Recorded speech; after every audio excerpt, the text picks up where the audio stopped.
All right. Can you hear and see me?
Sorry, I was looking for a paper. Hi everyone, hi Jen, hi Bugs of Paint. Hi Lana, hi Cleo. Hello. It was really quick. I think the post office had a nosy because it was open. Oh no, I hope nothing was missing. Hey Dan, hi.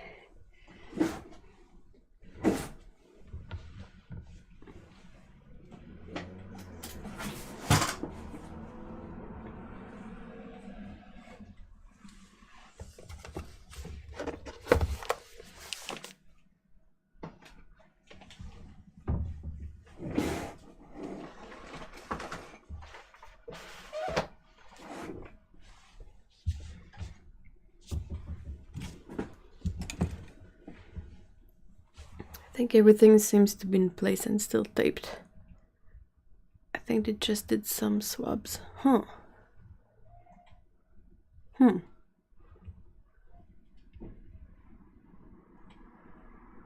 Okay. Well, it should have been 3 paintings, 2 little baggies of stickers, and a note, I think.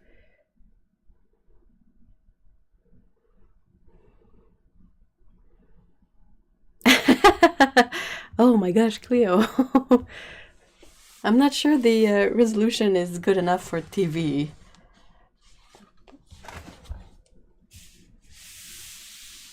Little packets of cuteness may look scary on the X-ray. Yeah, maybe. That's true.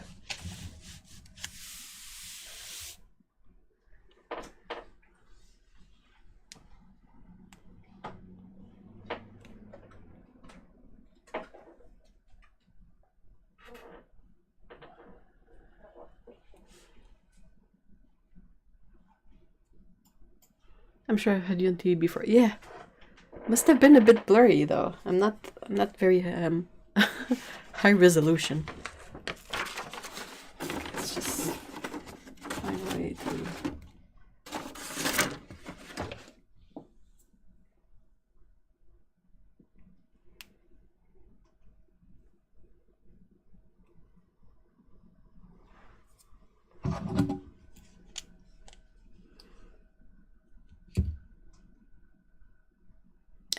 now facing the dilemma of resisting buying new thing to stickerify. No! Not all of the stickers are waterproof completely, so keep that in mind. It looked good. Lumberjack French coming out of the TV was weird though.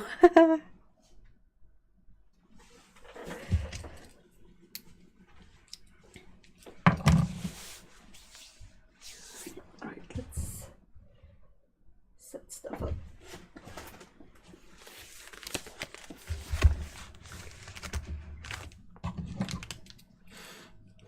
Ev is now a giantess on the television. No!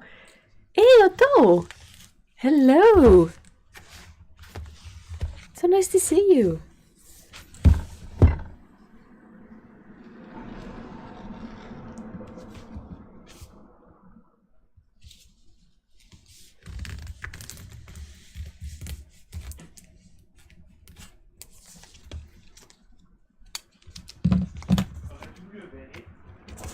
J'en ai pris, merci.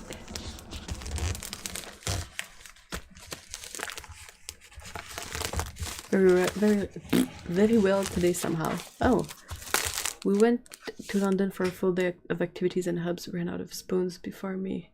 Oh wow! Dang.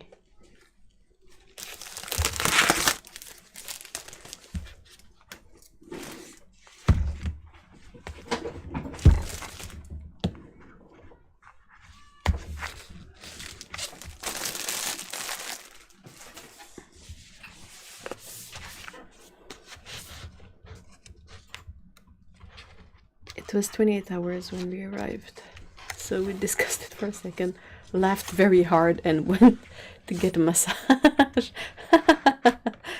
That sounds like a better option. Hey, Susan! Hello! Okay.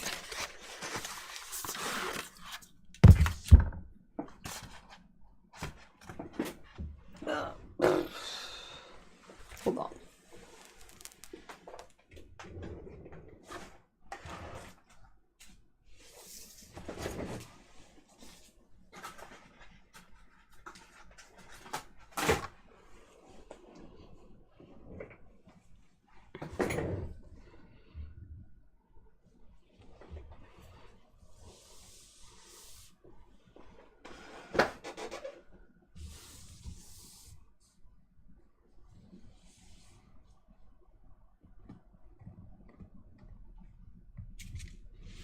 Honoring people, each in our own way. I think I choose the massage. Yeah.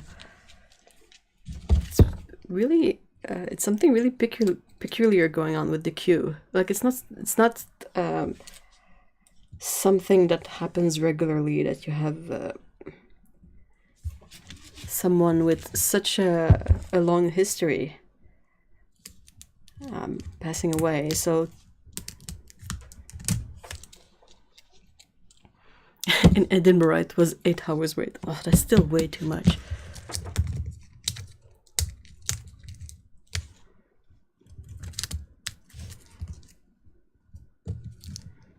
This is just not the kind of thing for me.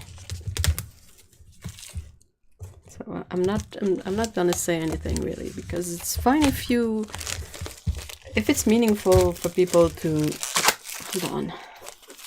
Oh, wait. If it's meaningful for people to wait many hours to pay homage to someone, that's fine, but it's definitely doesn't have to be everybody.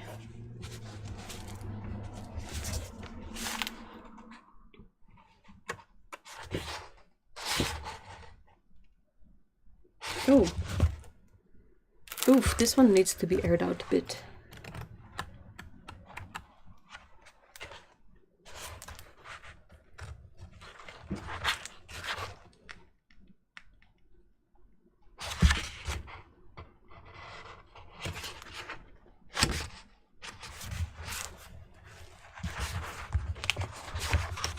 Ooh.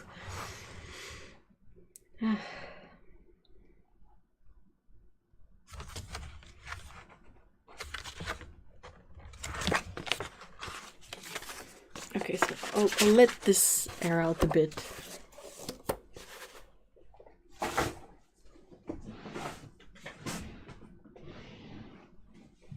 Here, I think. Okay, cool. Yeah, I still have pages in this one, I think. Oh, yeah, that's perfect.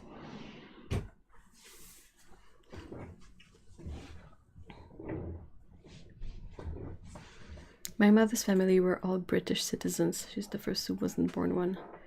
And she's very, very caught up in all the news and videos. It's meaningful to her, so I try to listen with interest.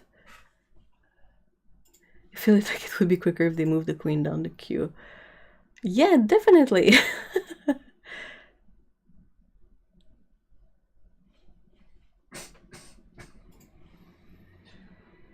The video of the poor dude who collapsed, the guard who collapsed, did the rounds too. Like, this is... What have we all been up to this week? Ooh.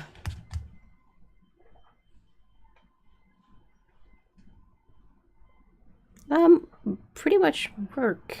What about you guys? And then outside and have her zip up and down the road.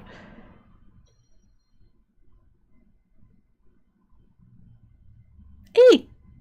Avery, right? I got a startled for a second seeing the username, but hey Avery! Long time no see!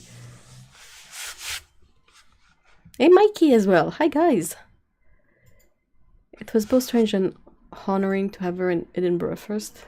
It was the biggest event Edinburgh has had since I've lived here. Oh wow! I've been working, then also working, and also working.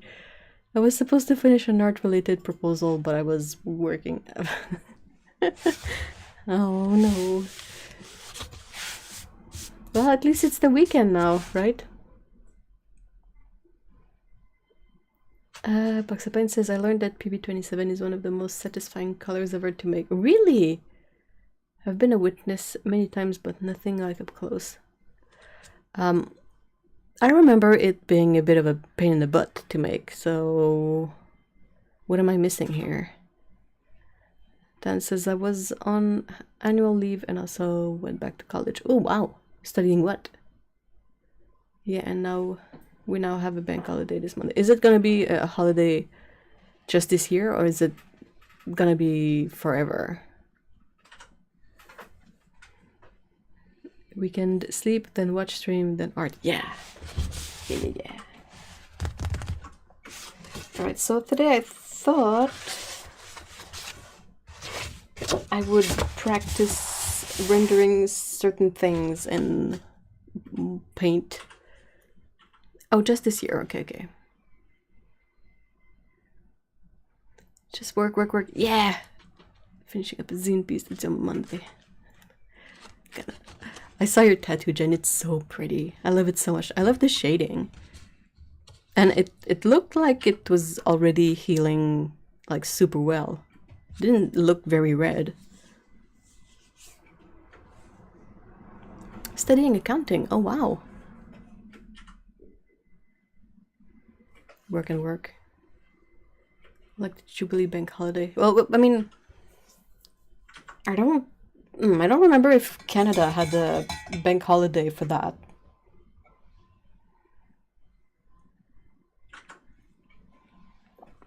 Like even when we do, I've never worked the kind of job that would actually give you a day off on those days.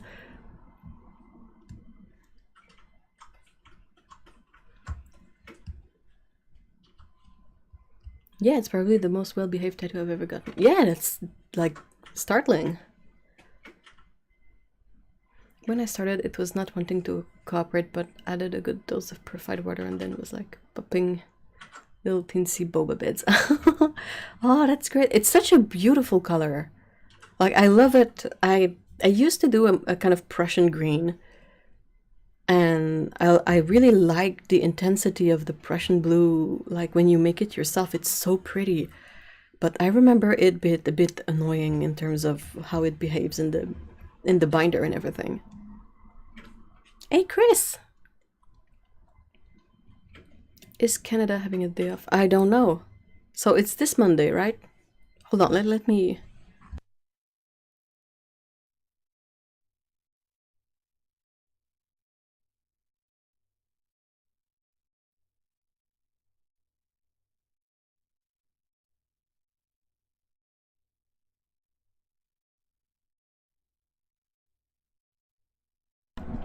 Okay, so I asked Mr. E, and he says that it's for the federal employees, and particularly in the other provinces.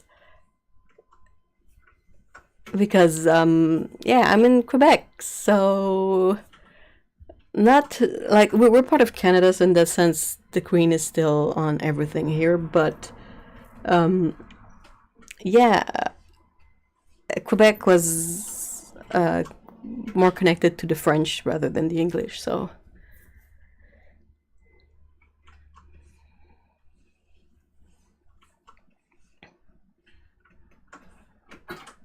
Oh, hold on. Yes, the 19th. Literally everything is closing here. I hope you get good weather, so that way you might be able to go outside if everything is closed. Hold on, I gotta...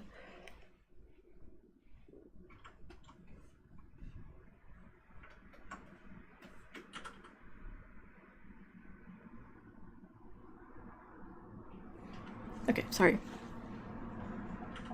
You mean... Yeah, it's the non-French provinces. The ones that are more tied to the English, actually. Womp womp. Hey, Charlotte, hi!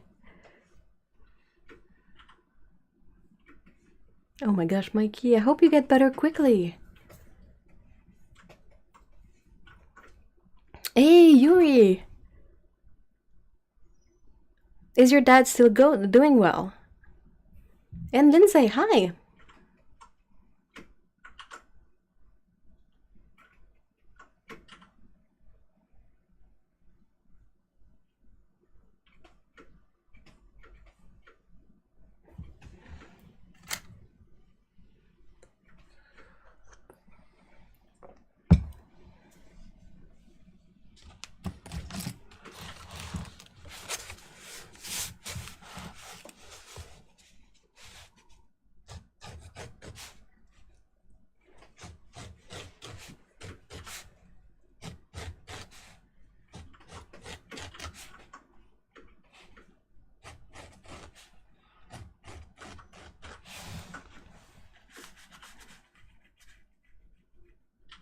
Hey, Sally!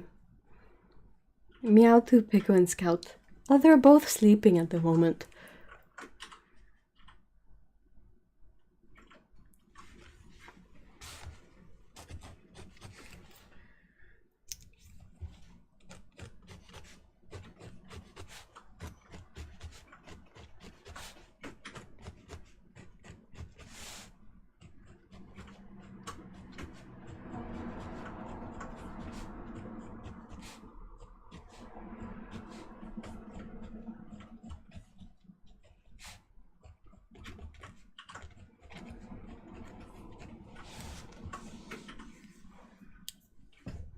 Yeah, he is. I just came back from visiting him. I asked him if they played music during the surgery, which they did, and he really liked it. Aw, it was all 80s and 90s rock, exactly what he likes. Oh, that's great.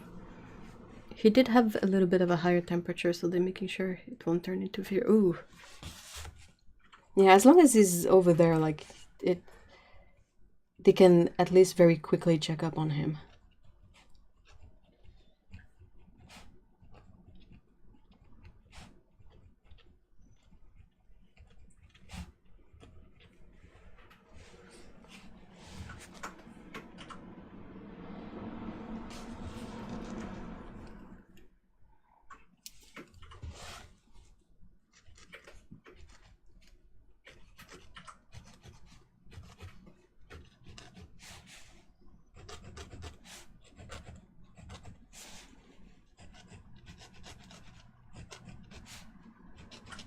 So what I want to try to do today is to practice painting like details for outfits and stuff, like braids, ropes, patterns. I just feel like it would be useful to be a bit more familiar with this stuff, so when I do commissions I can incorporate some of it in the commissions I do. Yeah, they're doing tests all the time. He found it irritating because he couldn't nap without. Aw. For the comic? Not particularly, more for commissions. Because the comic is not traditional media, so I don't really need to figure out how to paint it. Besides, I don't do the colors, that's all mystery, so...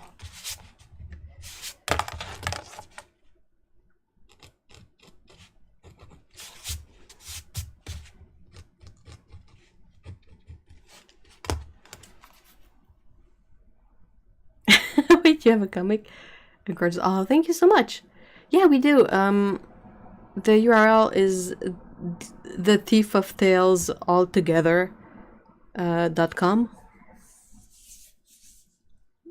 Most of the work is done by Mr. E, but we work on the story together, and I'm I'm useful, I guess, to sort of look at stuff and give feedback.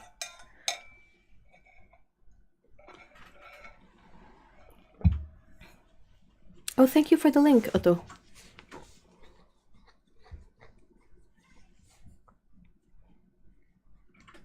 Oh, you got a physical copy, Dan. It came out really nicely, the physical copy.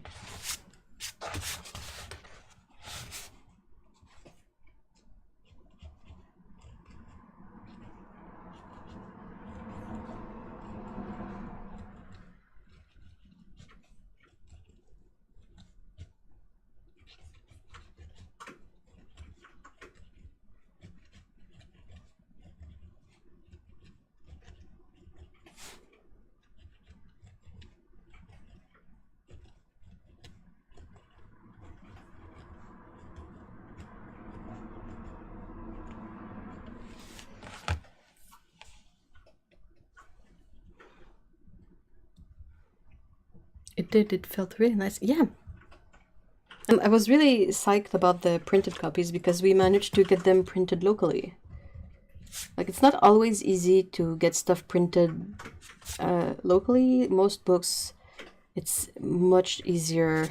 Well, it was much easier to get them printed in like China and have them shipped. Now I don't know with COVID if it's actually still a good option.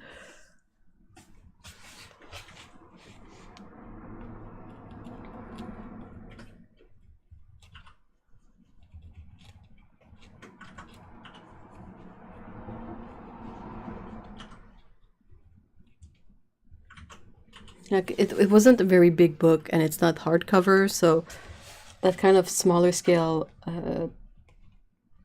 print job can more easily be done locally than big, like thick books with hardcover and like special varnishes and stuff.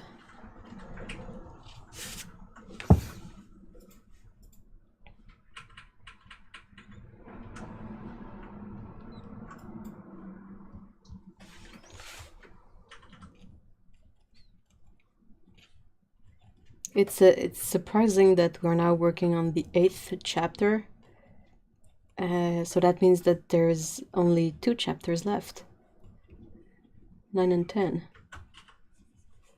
Feels a bit surreal.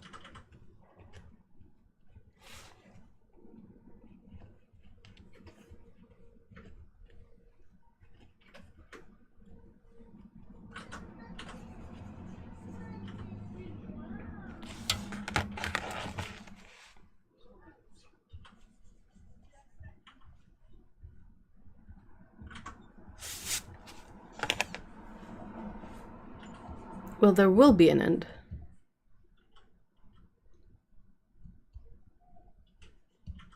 Oh, don't worry about that, Mikey.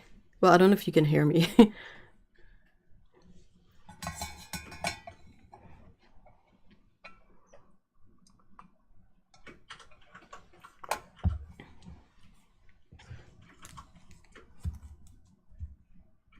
I'm so proud and happy for you too. That's so neat.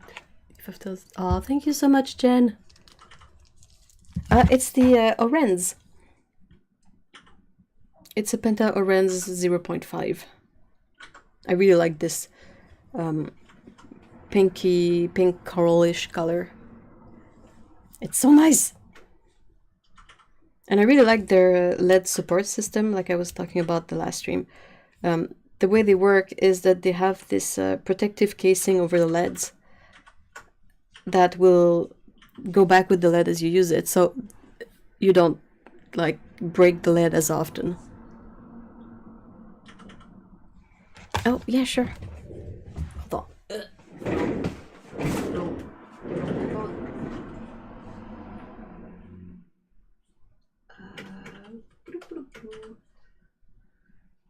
Okay, hold on.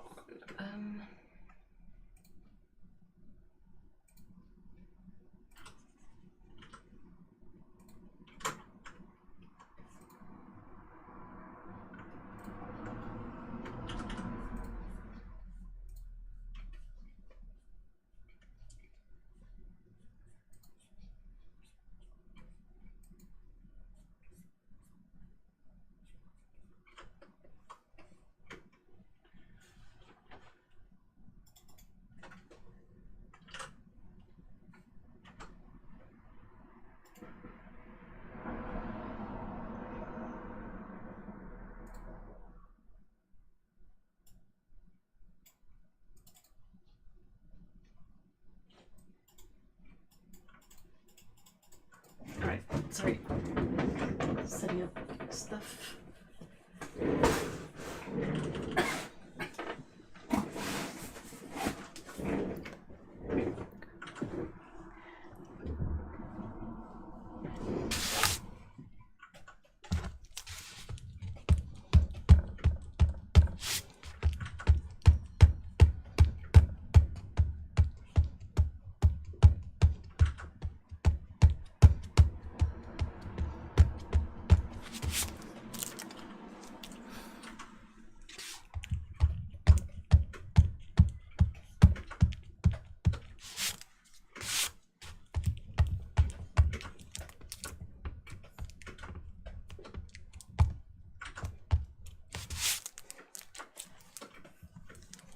All right.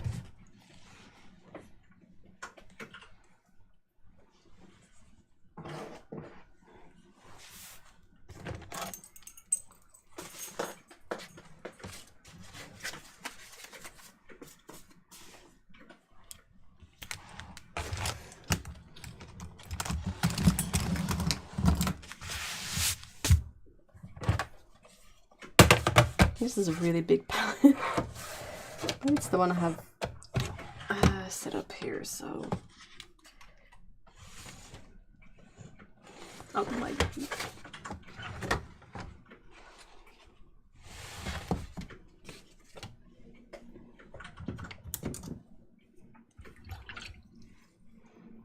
Hey, Temple! I'm back in love with my absurdly fine 0.2 orange. Hey! So nice to have that extra protection from a Godzilla-like writing pressure. I know what you mean. When I first saw that they had sent a 0.2 mechanical pencil in the subscription box, I was a bit disappointed because I was like, oh no, I'm just gonna spend all my time breaking off that and it's gonna be annoying. But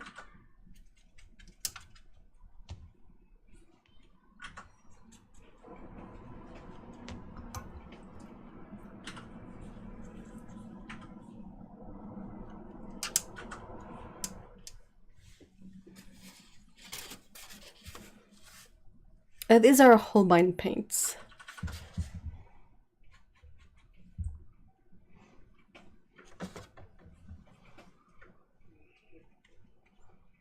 So these are not supposed to be hair braids, so the colors will not make any sense because they're not supposed to be hair really. I mean, they could be. It's not like there's a hard rule about hair color and stuff.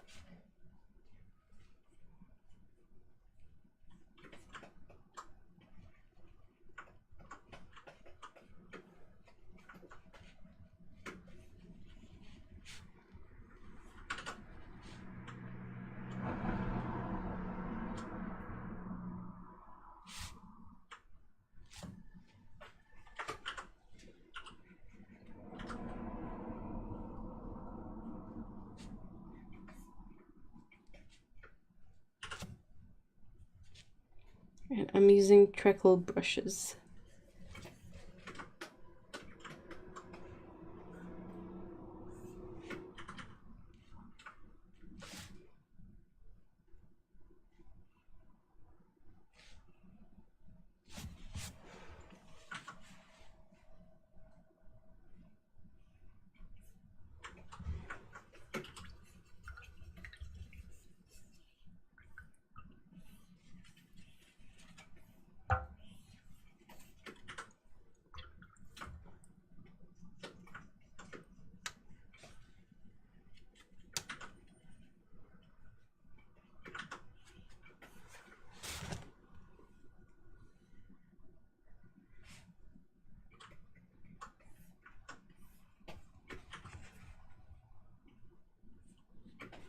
So have you guys been watching the Rings of Power series on Prime?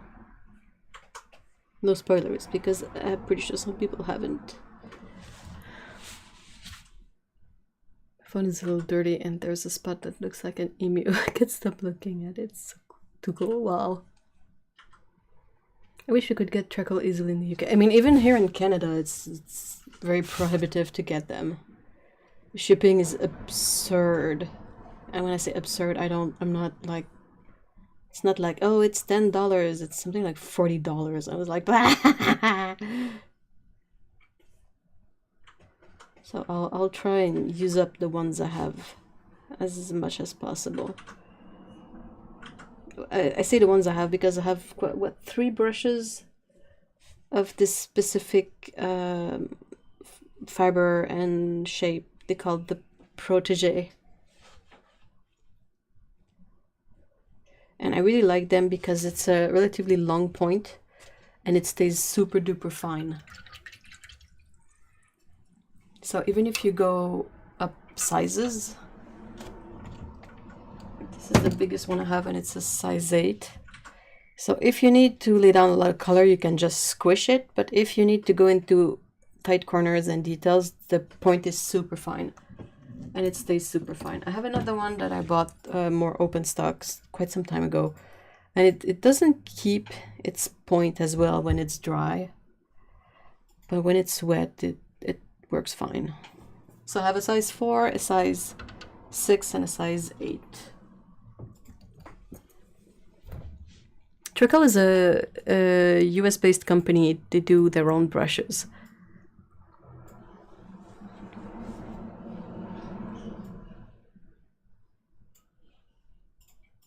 No, not yet. We think that there are a couple more episodes so I can binge watch.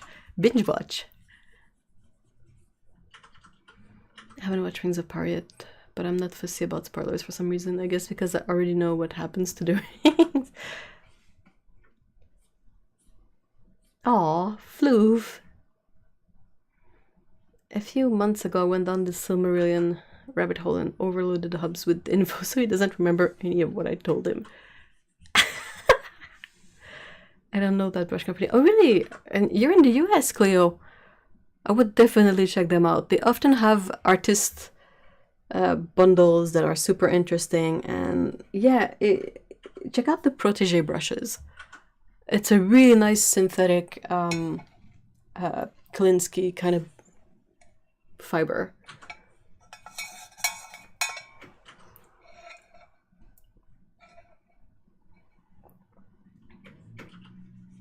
Oh, who's the artist, Dan? I actually loved reading Silmarillion as a kid. I was reading. Everybody says that that's the one that's a bit harder to get into.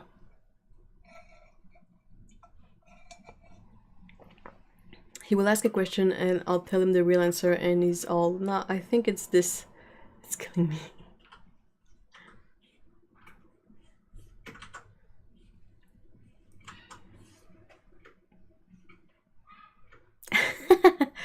Oh, Glenn Arthur, I have these orange ones are one of his past sets. He has another one at the moment that is very similar to this one, except the colors are not the same. They did a couple of collabs with Map Graves too, but they do a lot of collabs with super rendered artworks artists. I need to take a second look, but they don't often do packs for watercolorists.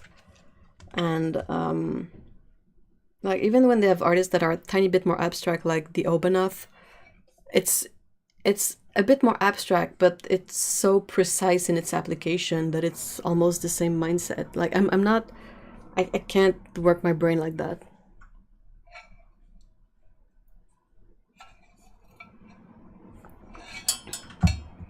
Yeah, he uses mostly acrylics. They have a lot of oil painters and acrylic painters, and I know that Map Graves and him, they do like super like realistic renderings. The only book I've read is The Hobbit. I've watched the movies like a gazillion times, but I haven't really read much of it.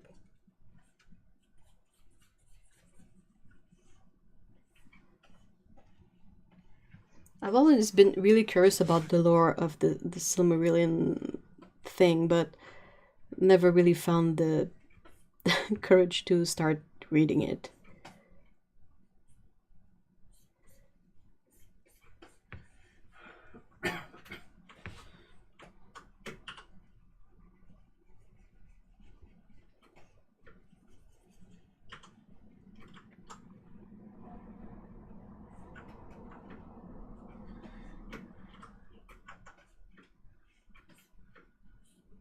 I'm not surprised at all that this is the most expensive show that Prime has made or any streaming service has made.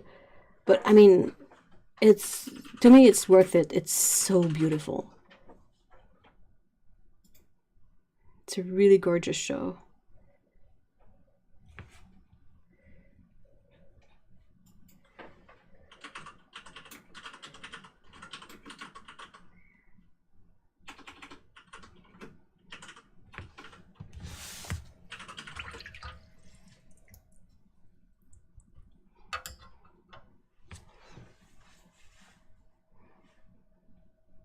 Haven't seen the movies for like 10 years or so long. Yeah, they're very long. So what we do is we watch a bit every day until we're done. We usually watch stuff while eating dinner. Sorry. So we'll watch it in increment of like 45 minutes. until we're done.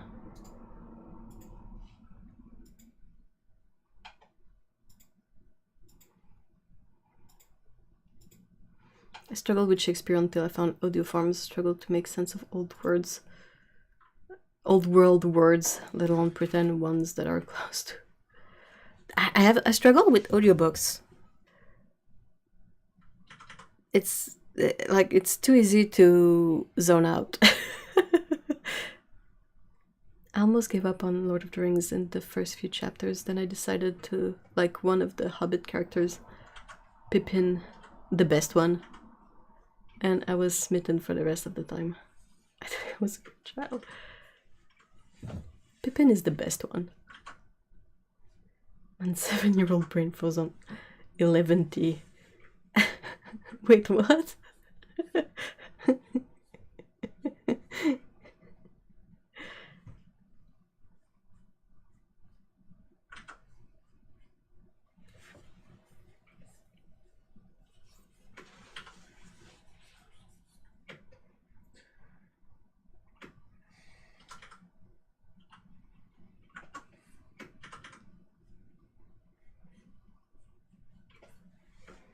I saw the Lord of the Rings movies in theater, but I mean, you guys are not particularly a young crowd, so I guess you guys do.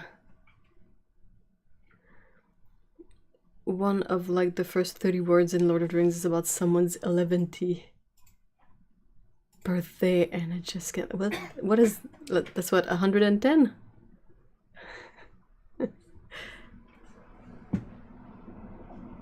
I used to make my friends at school write notes in Tengor script and do chants in Elvish.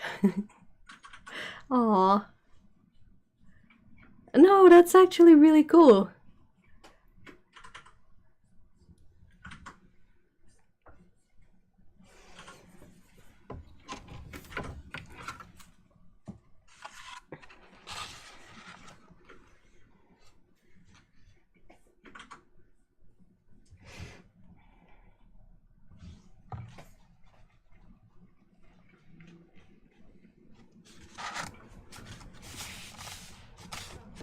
Oops, that wasn't dry. Oops.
I first read The Hobbit in French, which actually sounded better to me. Oh, really?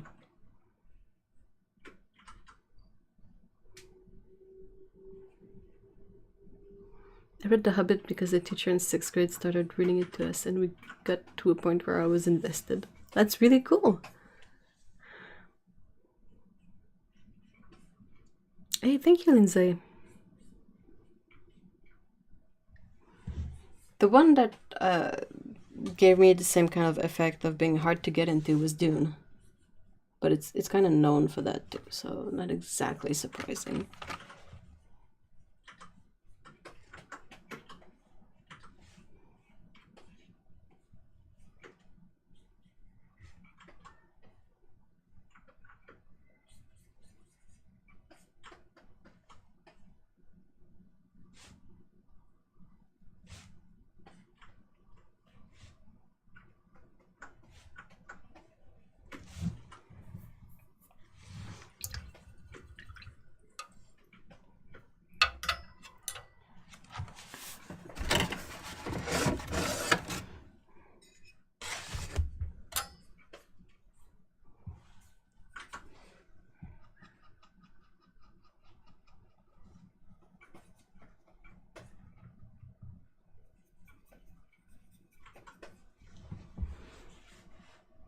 I'm enjoying the painted card. Yeah, it's a blob card that I made myself.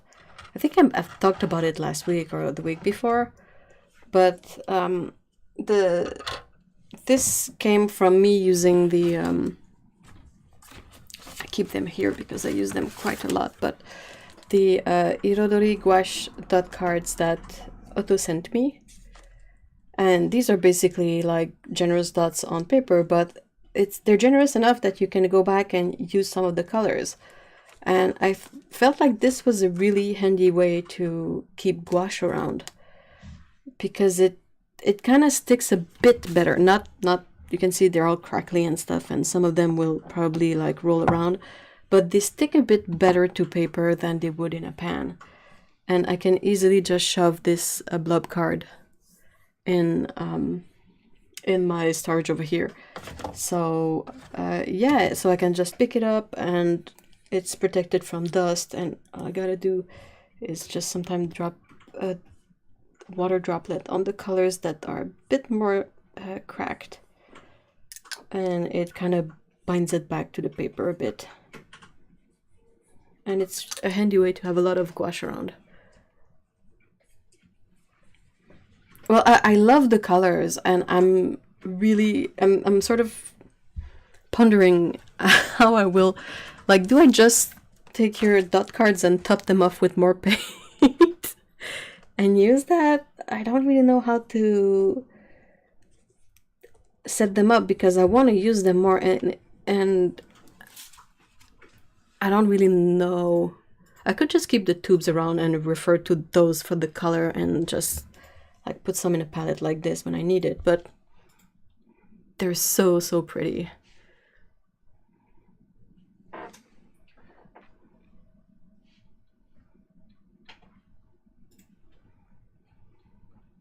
was talking to a work friend about the word thing, and I did read and love The Clockwork Orange, which came with an entire dictionary for words. Oh, really? I haven't seen that movie in forever. I really want to see the new Dune film. Please do. It's quite nice. There's something really cool on Prime for the new Lord of the Rings series, is that when you pause, you always have what do they call it? Their film X-ray thing, where you see the actors in the scene, but they also have a little blurb of lore info. So I figured that watching it like from beginning to end first is good, but then rewatching it and pausing regularly to see all these tidbits of lore is really interesting. Yeah, they tell you who's in the scene. Like, you pause and it will bring up this kind of overlay where you see a photo of the actor and then their name and who they play, I think. It is honestly the best platform I've seen. So it's a bit like Amazon, not Amazon, sorry, Netflix. Up your game a bit.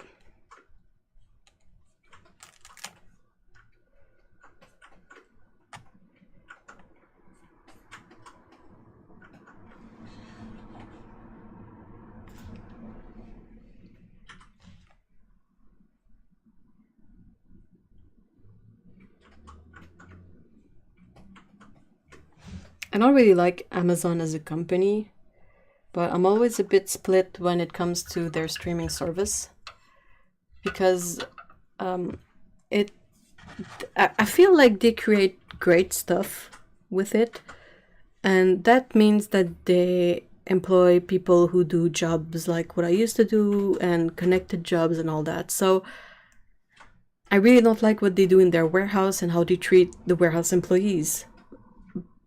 But it's difficult to hate on the job they provide for people in the television industry, maybe, if that makes sense.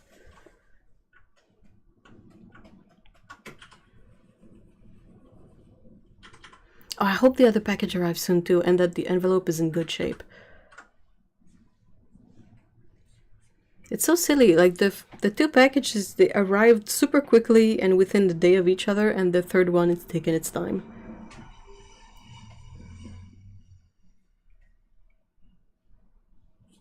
Oh, they're great gouache set, Lindsay. I hope you will like them. The old Dune movie is a trip and a half.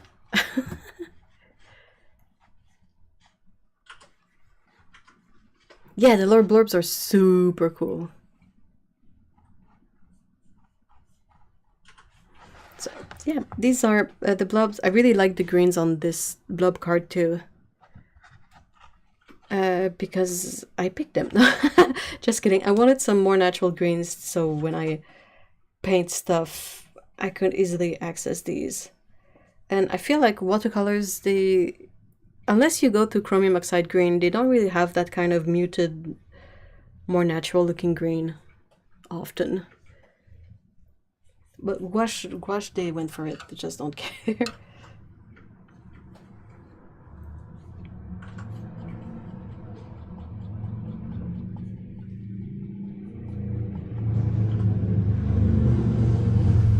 Been enjoying incorporating more gouache in paintings too.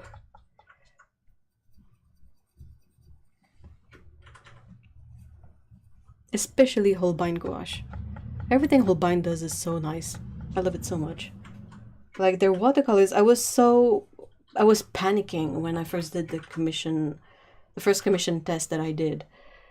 Because I was like, why is this paint, it was not Holbein, it was Schminke. I was like, why is Schminke letting me down so bad? And I panicked, and I did a bunch of tests, and I tried again with Holbein, and it looked so much better. And I was like, oh my god, thank you, Holbein. And then I started using the gouache to keep up like with the company, and it's really lovely. It's one of the least crackly one.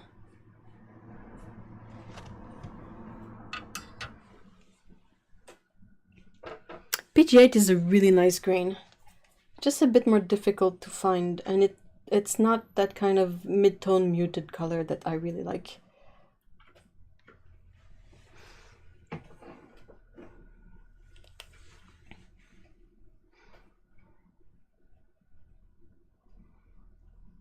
Dessa had a sale on these paints, and I got 3 of the sets for the price of the one set. I go, oh wow, that's a good sale. I really want to try Schminke and M. Graham gouache. M. Graham gouache has the advantage of M. Graham would be the least cracking gouache of all, definitely. I have a palette set up with their gouache. I need to try it out more, I guess, but because of the honey, they really crack less. But if you want paints without honey that don't crack as much, like it will always depend on the pigment. Some pigments are a bit more like ultramarine blue will always be more dry than others, but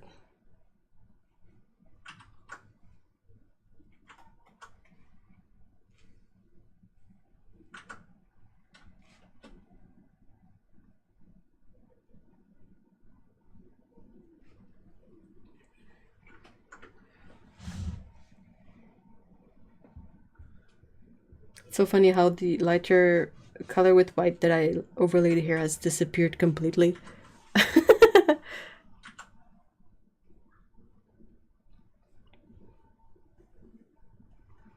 It shows more the ridiculous high prices. That's weird that it would be that expensive, because BC is much closer to Japan than anywhere else is in Canada.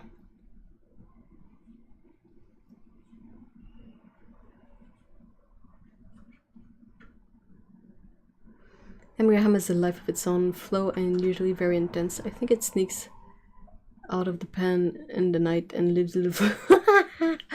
Oh, definitely. My Winsor & Newton set are really nice, fresh, but I've got student grade that are better at rewetting. Yeah. Oh, they dry so hard and they will crack so badly. I tried it once and I ended up having crumbs of gouache everywhere in that palette. So it was not the best experience.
hate films that make you decide it's your story. Yeah, tell me how it ends. Jeez.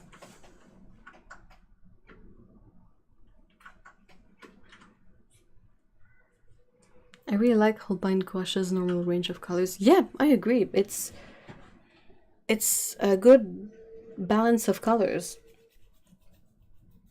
I don't know what's special about the Irodori range aside from like the sort of lore around the colors. I don't know if it's a different formula or not.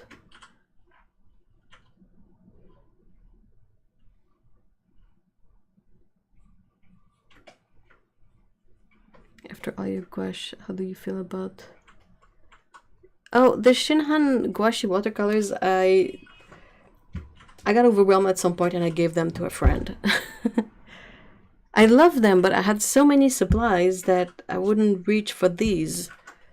And I panicked once and I distashed them and I gave them to a friend.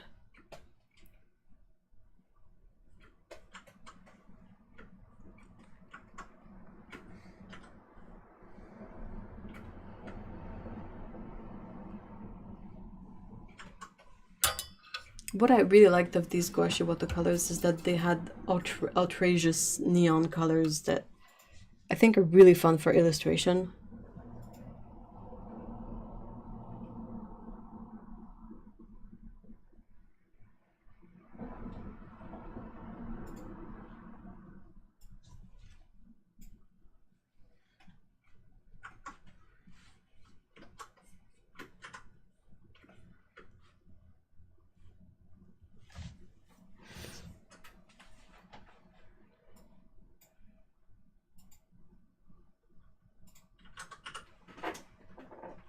Yes, and they're indigo and shadow green. Yeah, they have beautiful colors.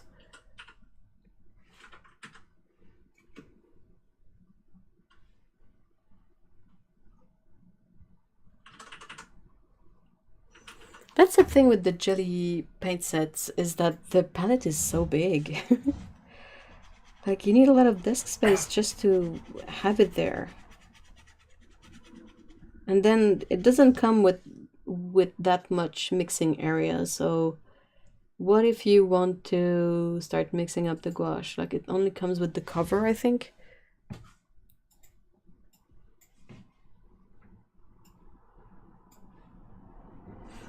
I think the best way to try out gouache is to buy a big tube of white gouache and use with your professional watercolors in a special palette. So that way you can try working with more opaque colors and the opacity of it before actually splurging on a set of gouache paints. Like, one big tube of titanium white is not gonna cost a lot.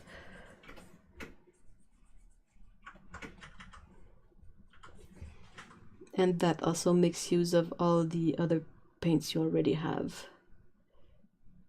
So it's not too big of an investment.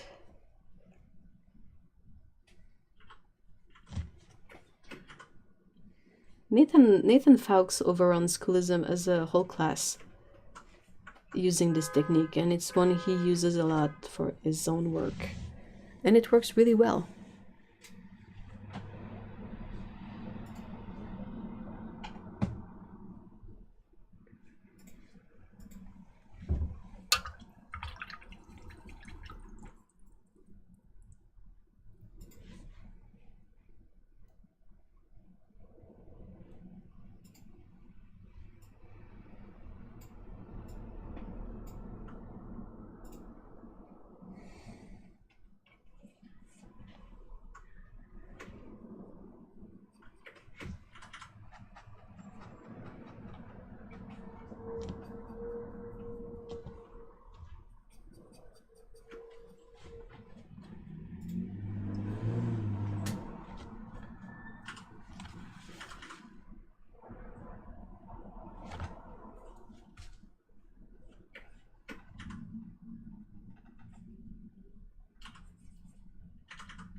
Yeah, looks like butt.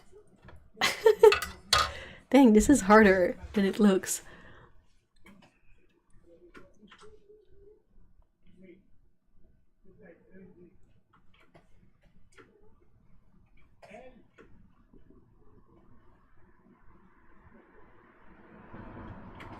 Give me a sec, guys.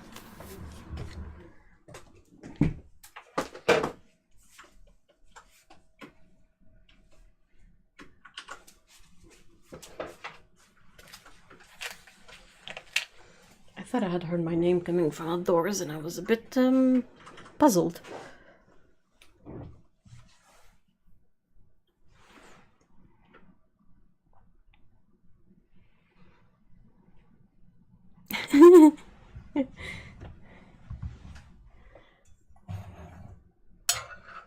Oops.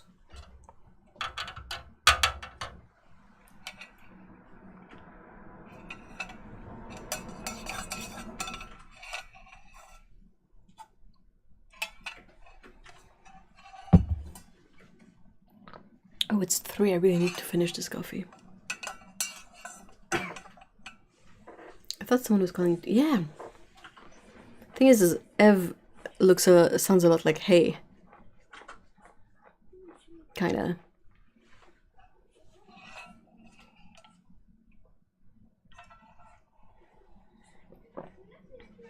Give me a sec. I'll...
Okay, I'm back. Oops.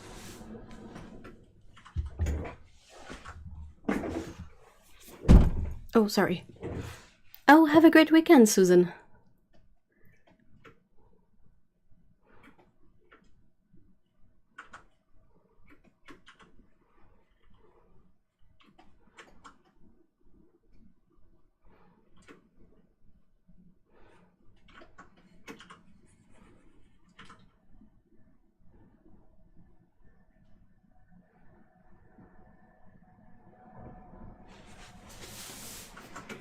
Alright, so let's try again.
Bear wasn't impressed to see his fear of ladybugs memorialized. But what do you mean? Oh no, I didn't know that happened. I didn't know Bear was afraid of ladybugs. What?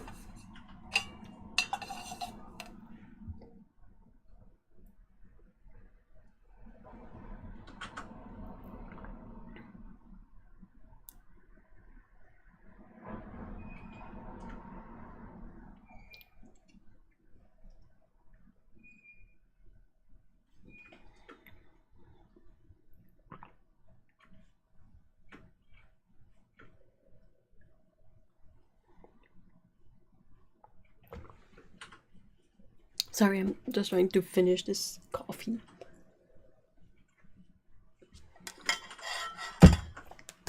Done. So I guess one of the issues with watercolors when doing this kind of work is you really have to wait for paint to dry.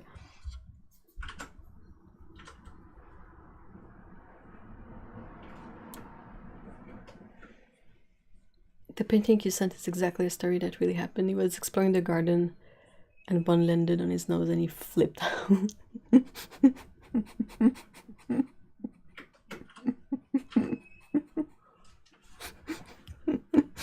didn't remember that.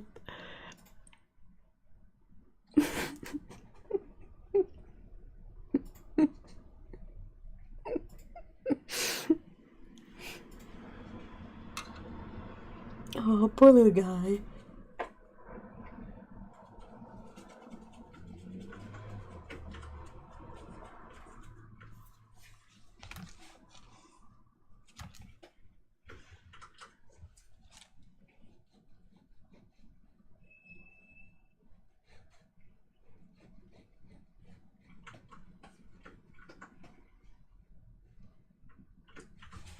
Oops.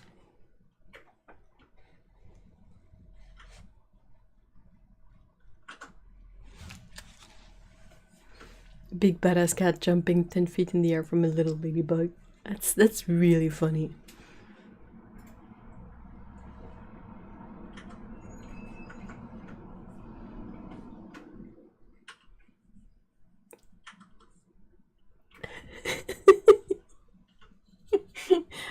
Cats are so silly.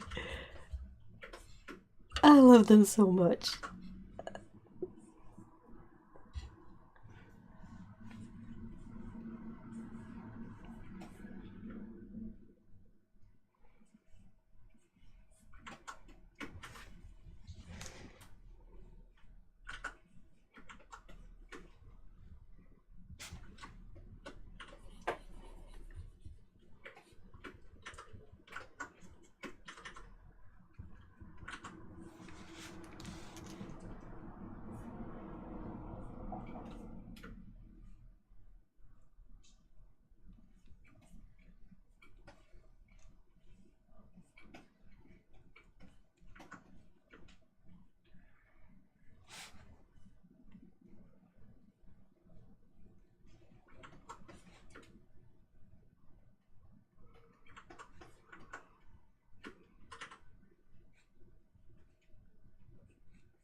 Yes, they are never a dull moment, seriously.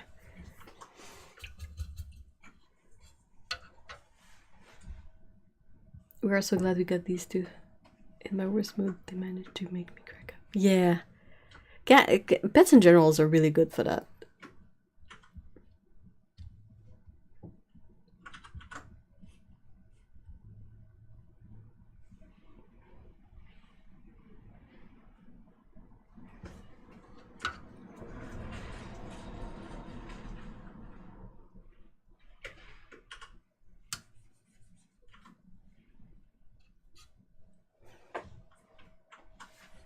Oh, Otto, how did the meeting with Jinx go?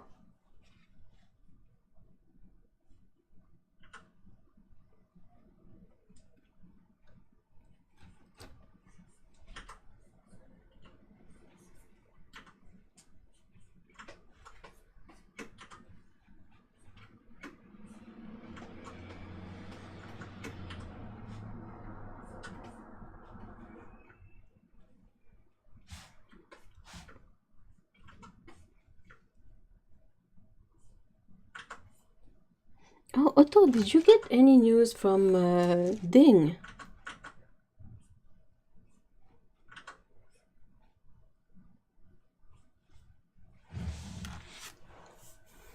She's lovely. Oh, yay. Really sweet girl. She snuzzled us as soon as we came in, which surprised all of us. And you saw the photos. She's so beautiful. She really is. Jinx is a really beautiful calico with a mainly white belly and a good bunch of patches on her back. Oh, I understand Kitty. He's like, what, 10 times her size? As far as I know, Ding is enjoying her country life. Okay, that's good. Oh, that was so scary for a bit. Poor Ding.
I still don't think her parents deserve to get her back. Oh, definitely. Oh, much of anything else. Oh, they definitely didn't deserve getting her back, but in this situation, the focus really has to be on, is Ding happy? That's the only thing that kind of matters here, because, I mean, not much we can do about the humans connected to her.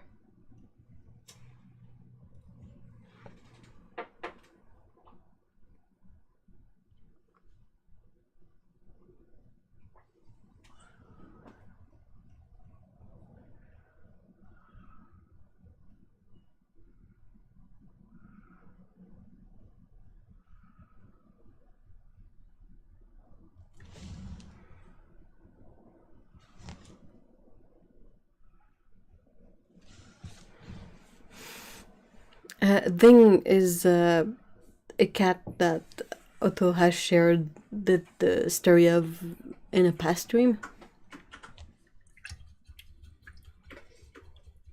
Basically, a very good cat with not so great humans.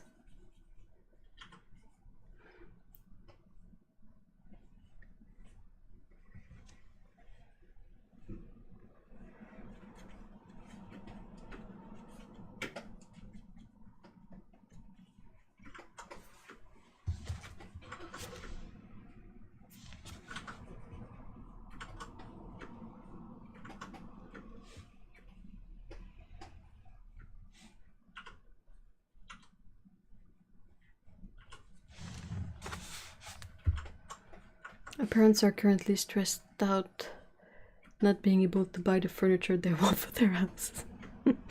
The house being the one that was twice the original budget. Furniture being all from John Lewis. John Lewis is an upmarket department store, extremely expensive furniture. With a cat, all that furniture will get scratched. Hey, Melissa, hi! Oh yeah, it absolutely will get scratched. And they're probably gonna care more about the furniture than the cat, so poor Ding will probably get yelled at. Yay!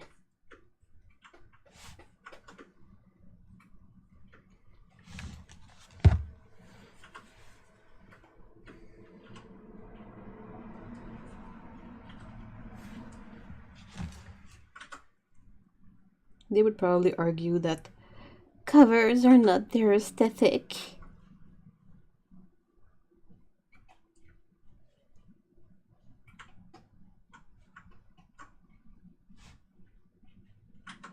I kind of much prefer sort of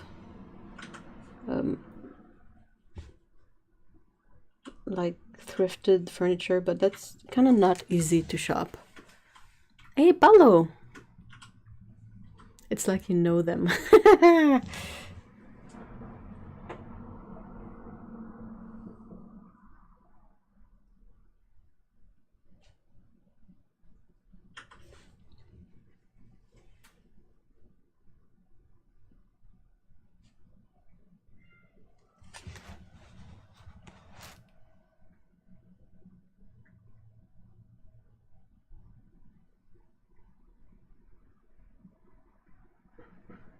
Yeah, well, ding is Schrödinger.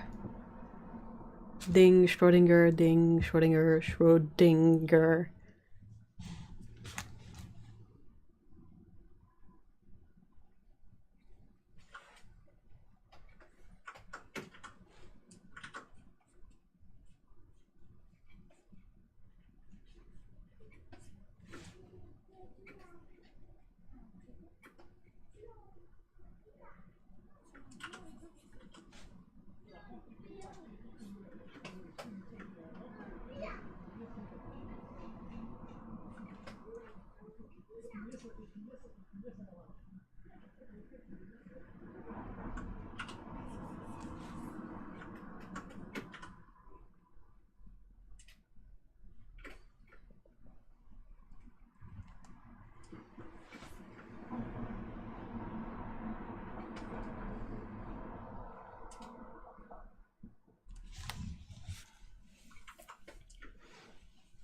Okay, I'm trying the 0.2 orange. Oh, you have one! Do you really have one? Oh my gosh. Please remind me about the trick you need to do. Well, you only need to do something with it if the lead gets stuck in it. As long as the lead comes out, you're good.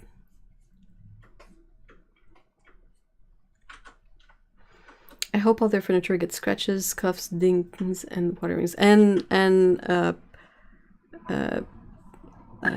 gets booty scooted on. Orange is a brand of pencil, like this one and this one. Sorry. Hi, that's funny. My Orange 0.2 is an older model because it's not quite the same design of text than the new one. The other one, I mean.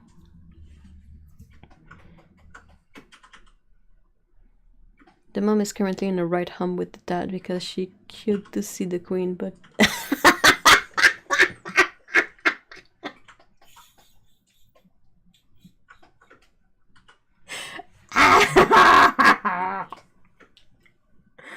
Oh, I should have figured that out. Oh, that's hilarious. No, I don't have one yet, but I'm ordering one. No, they're not hard to get hold of particularly. Not a lot of place kind of sells them, but I'm pretty sure you can find them on Amazon. And yeah, the only thing is that the lead is so fine. It's a 0.2 lead, so it's mini. It's teeny tiny lead. And if it breaks inside, chances are that it's gonna get stuck somewhere in there and you won't be able to have more lead come out. So you need to like unscrew and do a bit of a cleaning job in there, and then once you find what was sort of clogging up the path of the lead, you should be good to go.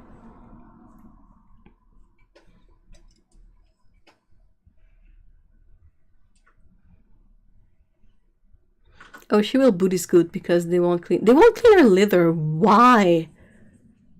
That's the whole point. The cat uses the litter and you clean up the litter and deal. sad, of course, the reason or have Millie so I'm afraid and give up because she will. What? Because she woke the baby. Blah, blah, blah, blah, blah. Poor baby, you mean the cat, right? It did also send her off to get her breast implants removed on her own. They won't make it. What? What the? What? What?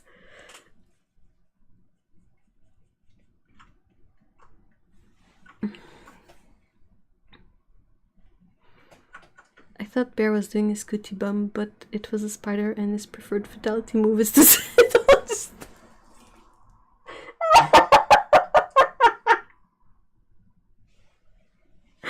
Oh, that fits his name so well. I don't know why, but I have this image of okay, this is sort of needs a bit of a setup, but there's a character that I want to play in the future in a D&D game that's a druid who can transform into a bear, and he sits on people as a bear. Like either enemies or just people annoying him is just sit on them. So that's actually really hilarious. That bear does that too.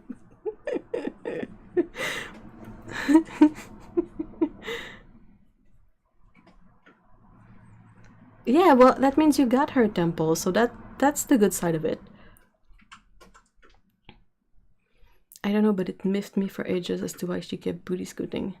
Then their sister-in-law told me they never clean her litter tray. Oh, poor girl.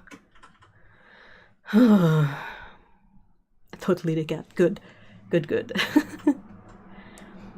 I got my last 2 cats because the owner got a girlfriend and they didn't get on with her dog. I was like, get rid of the girlfriend then? Yeah, definitely. Bear is teabagging. Well, he doesn't have much teabagging power as much anymore, right? So he butt bags. Emmy shakes stuff. Bear sits on it. I think the like when they bite stuff and they shake it, it's to break the neck.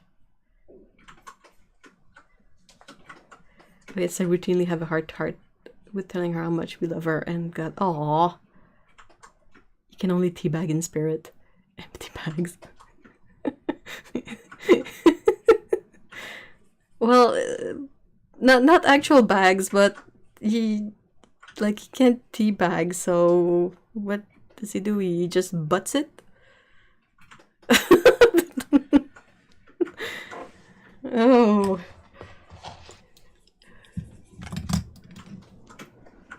Oh, have a good meal, Lindsay. I hope you have a great weekend.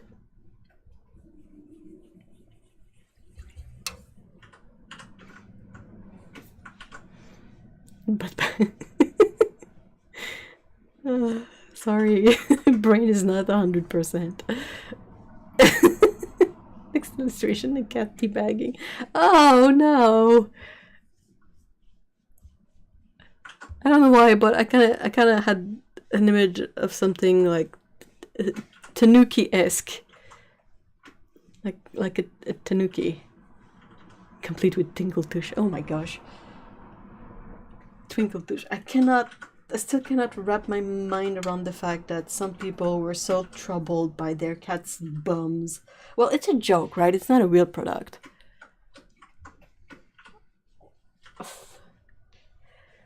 Twinkle Tush and Nudicles. You guys are like creating the like plastic surgery version of a cat.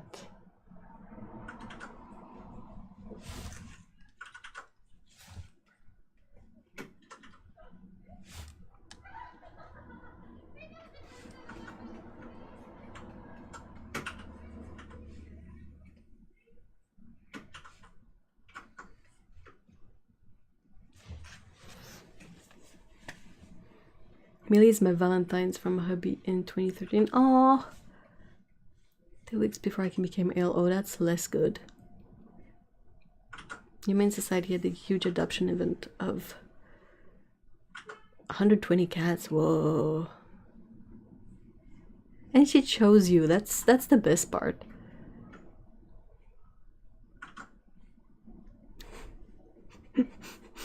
Photo of Annie that Hubs had her bits airbrushed.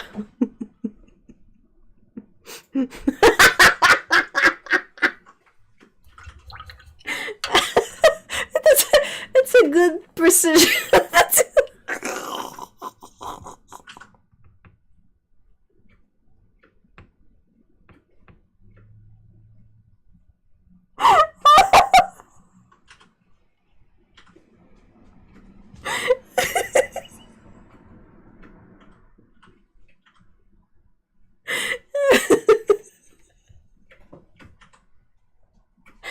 Oh my gosh, that's bad. That's really bad.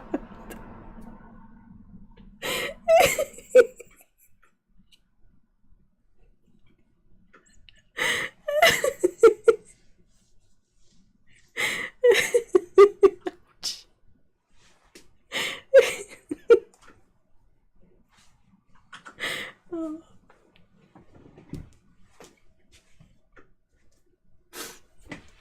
Whew. Okay.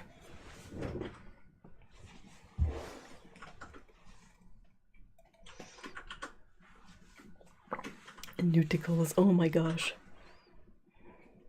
Well, what actually broke me more, I gotta be honest, is Box the Paint saying that Annie was my dog, for those who don't know me. Because, yeah, if you take it out of context, the sentence, so right now, this very minute, hanging in my office is a photo of Annie that Hubs had her bits airbrushed out. That's kind of weird, you know?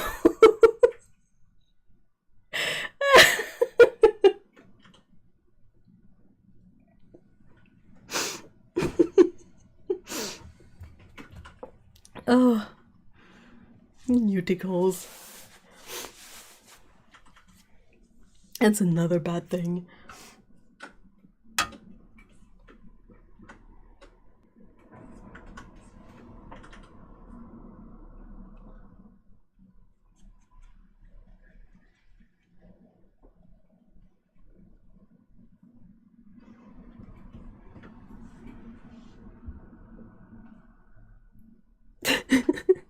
I don't know why the idea of someone having a airbrushed photo of a random person named Annie on their wall in their office is just so surreal and weird.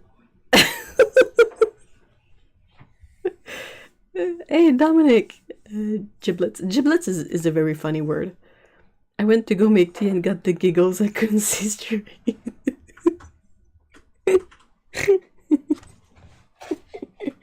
Oh man.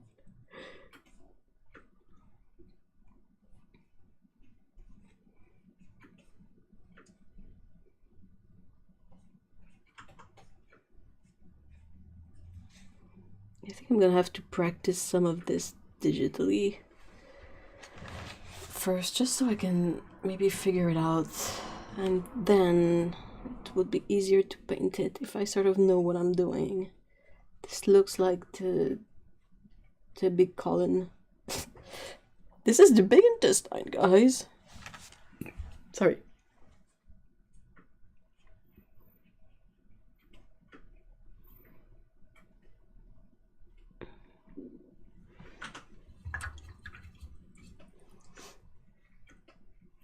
Whew.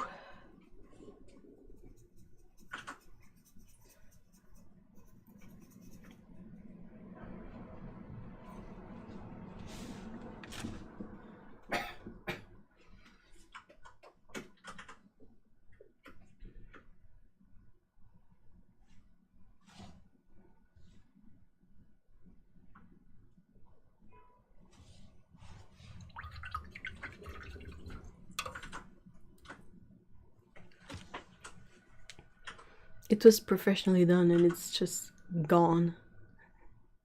Professionally done. How did they keep a straight face? Oh, I think the people who Photoshop stuff have seen a lot worse.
The look on hubby's face when I define Nuticle. They took it in stride, but I never quit giving him grief about it.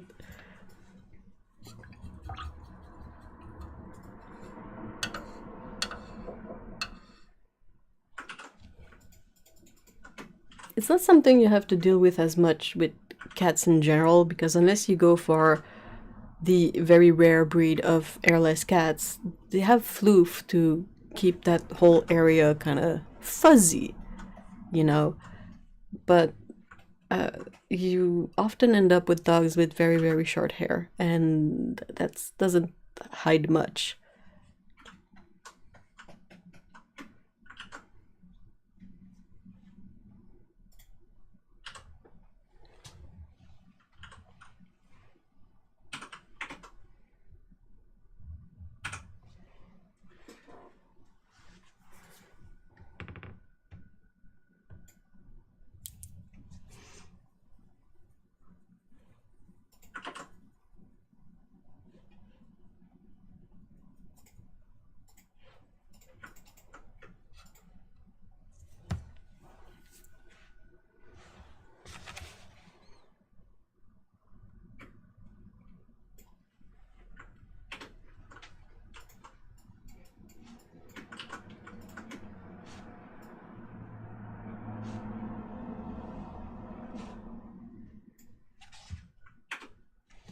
Yeah, I think I'm gonna need reference photos also, because I feel like I'm trying to make this happen out of my brain and I don't have enough knowledge to be able to make this work.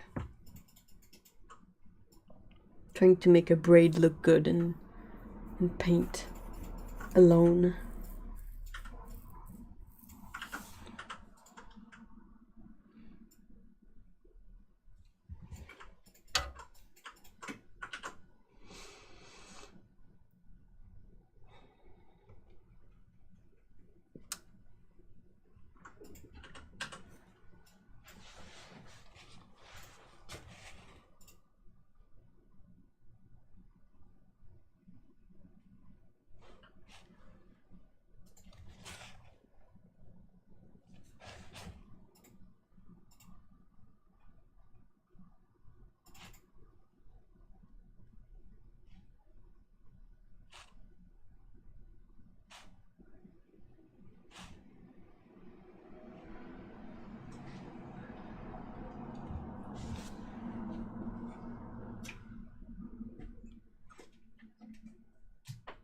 Okay, made it halfway through tea before the cats distracted me.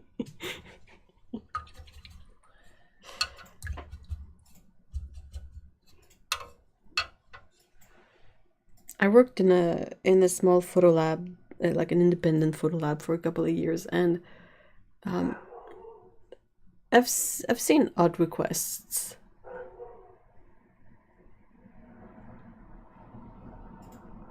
I don't know if I would count that one as one per se.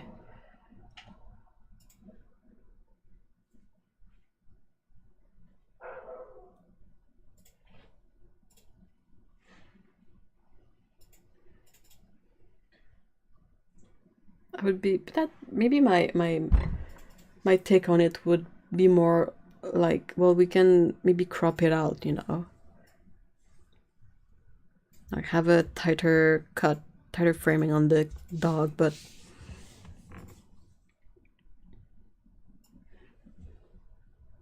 needs a little modesty filter.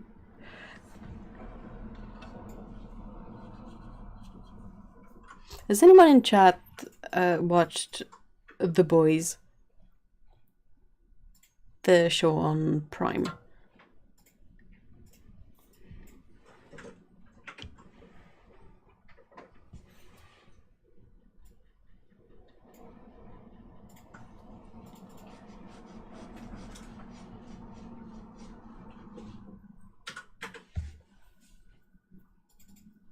I tried but failed to watch it. How did you fail to watch it? Not really in his defense, but it is a huge picture. Oh, it's a big print. Dang. Just didn't like the whole vibe. Oh, okay.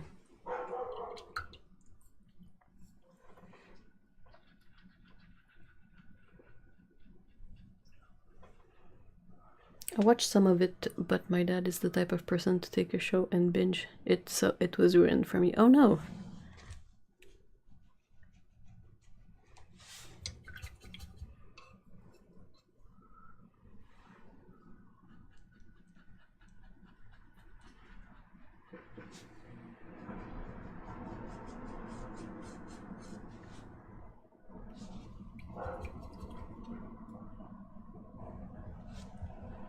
We've been watching. You just have to be ready for a whole lot of gore.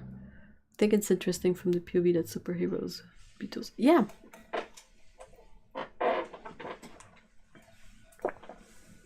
Oh, sorry.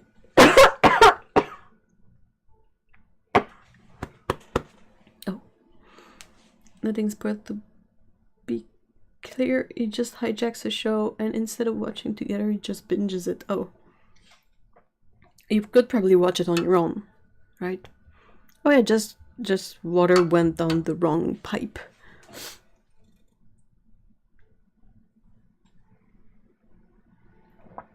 Man, drinking water is a skill.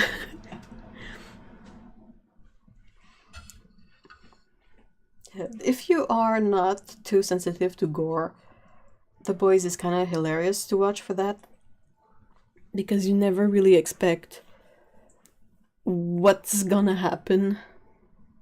And they go so over the top with the gore that it's always a shock.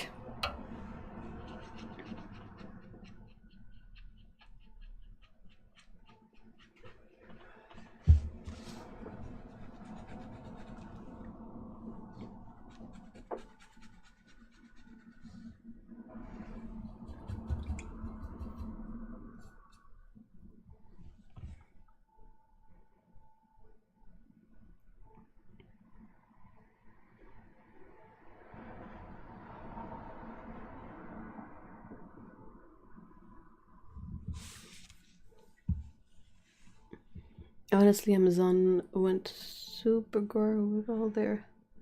They have more than one? What was it? Oh, well, Invincible is based on a comic that also was very, very kind of gory.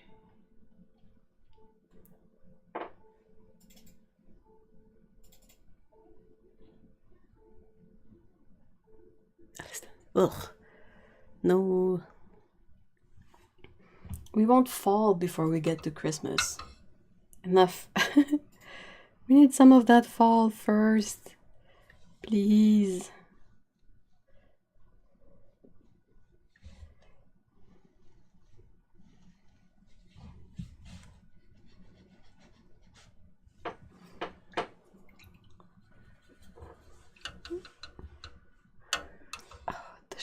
Did you watch the Invincible show, Jen? Invincible is so gory, I love it. So I guess you do. They also have a spin-off of, well, a spin-off, extra thing based on The Boys that's called Diabolical, and it's animated. I did super loved it. Oh, cool. But yeah, the comic was already, I'm pretty sure The Boys was too, but it's not something that they necessarily added onto those two shows. Because I think both were pretty gory to begin with.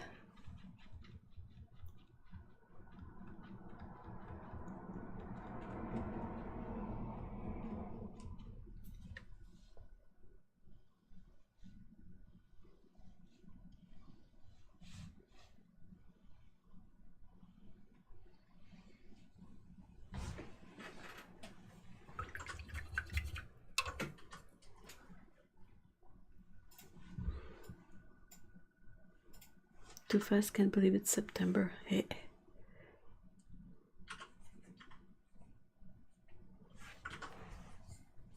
Just gotta finish the show before I watch the cartoon. Yeah.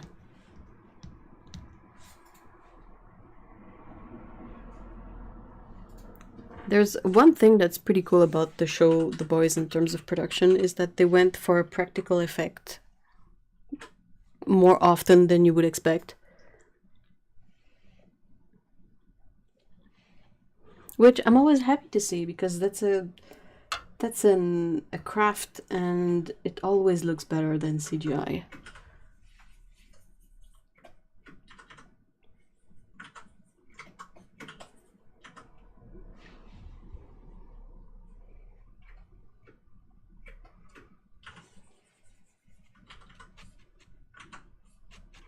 I was so bummed when they, like, first of all, they didn't have to redo the thing, but that when they did, they ended up using CGI instead of the practical effect.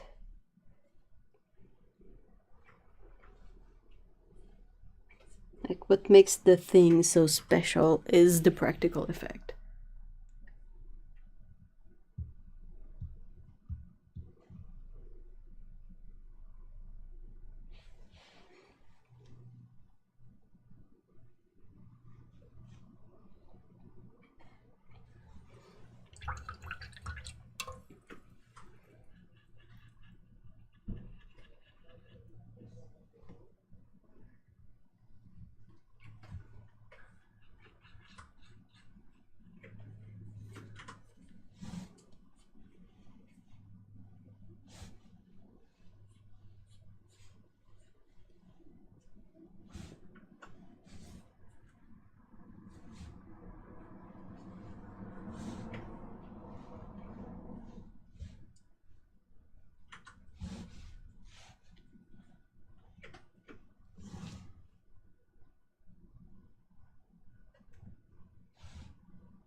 Yeah, I'm so with Hev here. Absolutely mad about practical effect and makeup. I'm not going to poo-poo CG effect, but the practical stuff. Yeah, I agree. It's just that it, like, technology has gotten so good, but it still cannot beat eyes and a brain. Like, no matter how good the CGI is, it's kind of always possible to tell that it's CGI.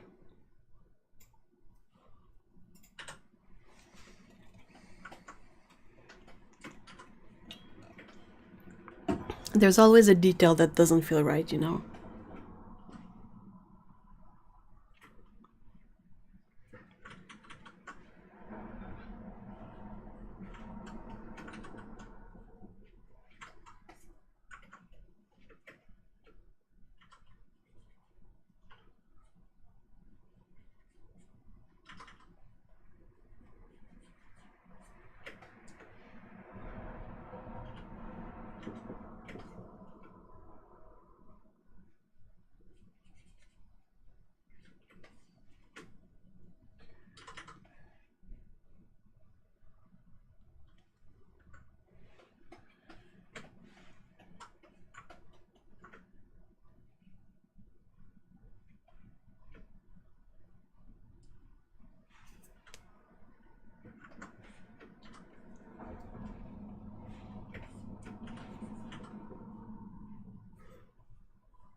I cannot think of the channel, but there's a team of FX specialists to do interviews with the FX peeps from various movies.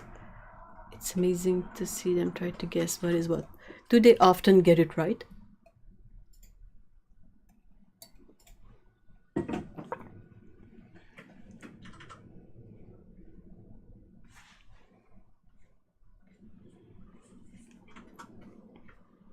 I think CGI is gonna depend on the actors. Sure, we can have the best CGI, but it'll go to waste if we see a bad actor. Cough, Pinocchio. Well, that's like CGI animation per se, but for FX, like, you can kind of tell when it's a blood splatter that's been added in CGI rather than oh, they have a name, but you know, when blood bags that explodes. Like, it, you can sort of. I'd be curious to. I really want to remember to search to see more about the effects in The Boys, because yeah, a good drinking game. Not a drinking game, but for every episode of The Boys, I was always waiting to see what would be the gore of the episode. And yeah, I would be really interested to go back and try to find out what is CGI and what is practical effect. To explain their answer, which in itself is fantastic. Oh, I'll have to try and find it. Yeah, animation and humans in CGI is a different thing, but for just effects, like in The Thing, the effects was like kind of two people sort of merging, or someone's sprouting a secondary head or something. And they had made like all the practical effect items and prosthetics and stuff, but he still decided to do it in CGI, and it doesn't feel right. We'll find a name and ping you on here if I can. Cool. Isn't it your birthday soon? Yeah, kinda. Kinda. Kind of soon.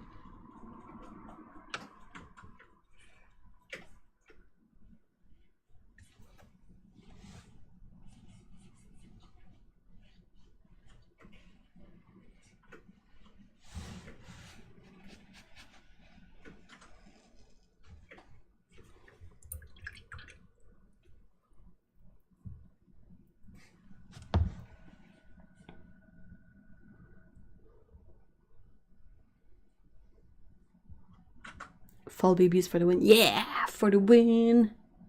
Fall is the best season. Fight me.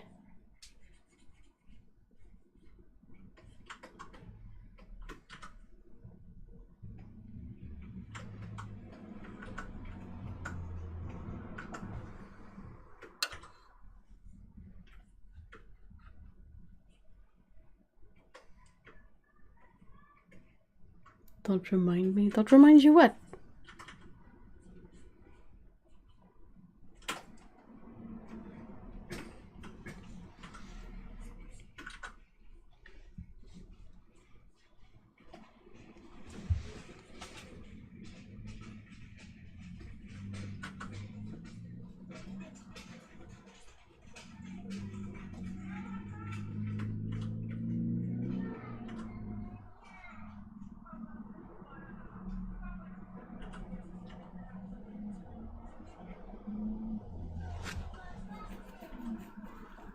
I'm still trying to forget my birthday. You're one of the youngest people in here.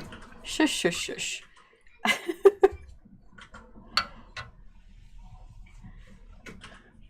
I think it's called Corridor Crew. Oh, yeah, I think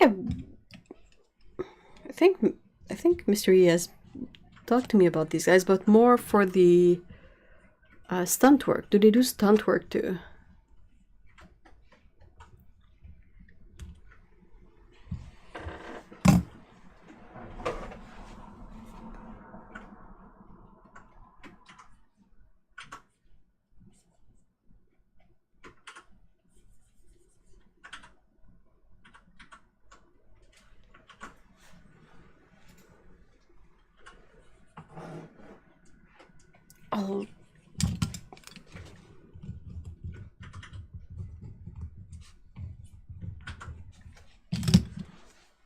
I'll check it out.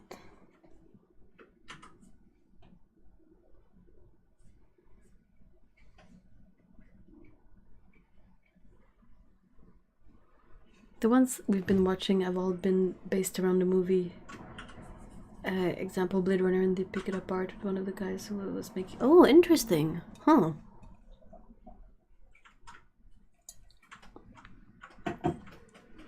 It really rings a bell. I know that there's a channel who will revisit some kind of terrible special effects from the past. One of them was The Mummy. Not the original, because I think the first The Mummy was kind of okay. Well, it's a good movie, but I don't remember how the CGI went. I wonder if it's one of the sequels or something that they... Oh, I think it might be with the Rock in it. Oh, that's just so... I don't remember. Don't remember. But yeah, they revisited the effects, and sort of did a pass on them to fix them. But I don't know if it's the same. They did the Scorpion guy and made good fun of the guy. I think the Scorpion King is oof, very oof-y in terms of effects.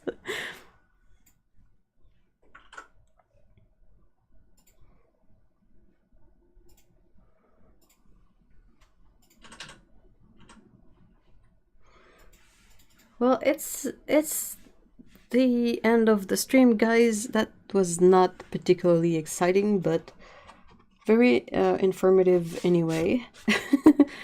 It's made me fully aware that you can't just wing it with these patterns, really. I kind of have to look into it more and do more work from observation, maybe, to figure it out.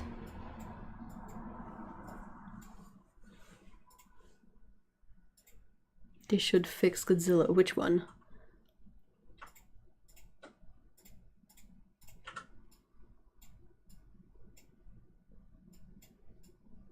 Also, a thing about practical effects versus CGI effects is that practical effect will always age better than CGI, because at least whatever was used for the practical effect was really there.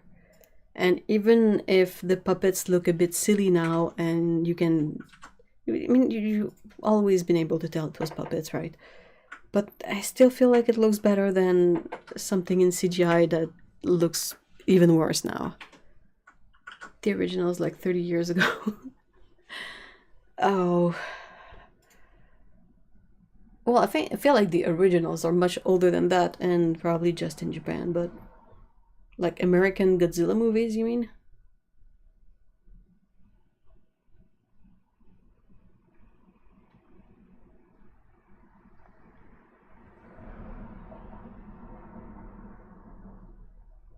Yeah, because practical effects take techniques which can be appreciated.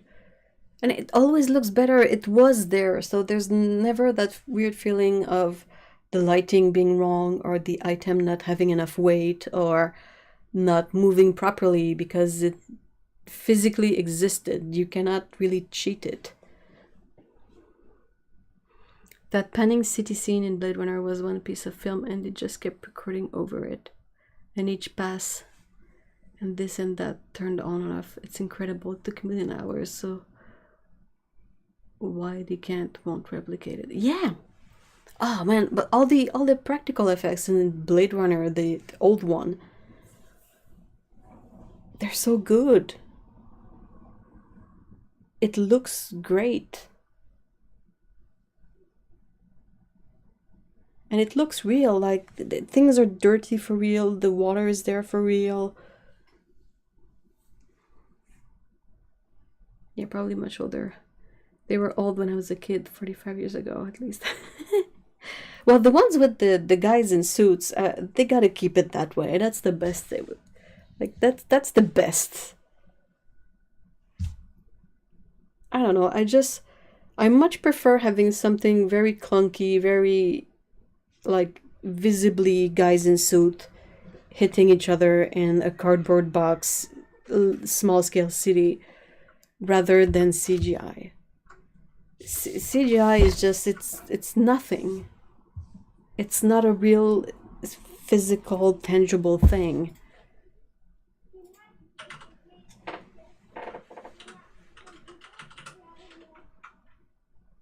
I can't stay, but I'm popping in the side. Hey, Salome, hi!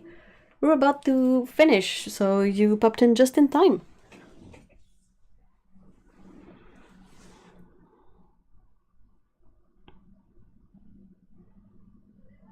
I guess it would have been a great moment to talk about the new Little Mermaid thing, but it's been talked about to the ground, so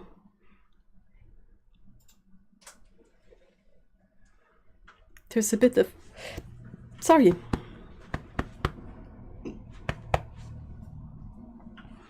there's a bit of film trickery in Twin Peaks, where a line of trees ripples and become a curtain, and it's one of the coolest ending. Oh, that sounds really cool. People are really going crazy over Little Mermaid and entirely missing the point in so many ways. Yes, it looks awful because the color grading and the lighting is not great. Like, it's, you don't see anything. They really went like, oh, it's the bottom of the sea, light doesn't get there, so let's make this all in the shadows. And you're like, yeah, but that's not very interesting to watch, is it? Unless you're making like a horror movie where things will hide in the, you know, in the shade, in the shadow. But for a movie like The Little Mermaid, I mean, it's all fake anyway. Just ramp it up and have colors everywhere. It's not like they were actually filming at the bottom of the sea, you know? It's all fake!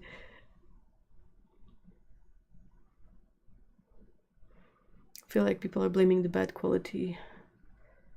Oh, I don't know, it's just like the point is not, like the mermaid is not the point. It's just like,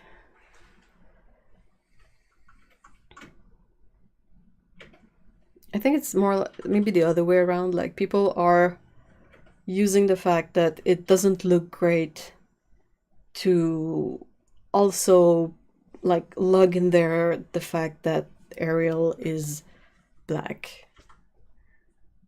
And it isn't, it's a mermaid, who cares at that point? The same kind of kerfuffle stupidity we have with the Lord of the Ring things, like, oh, you didn't have people of color, and you're like, really, are we doing this again? Can we stop being stupid about this?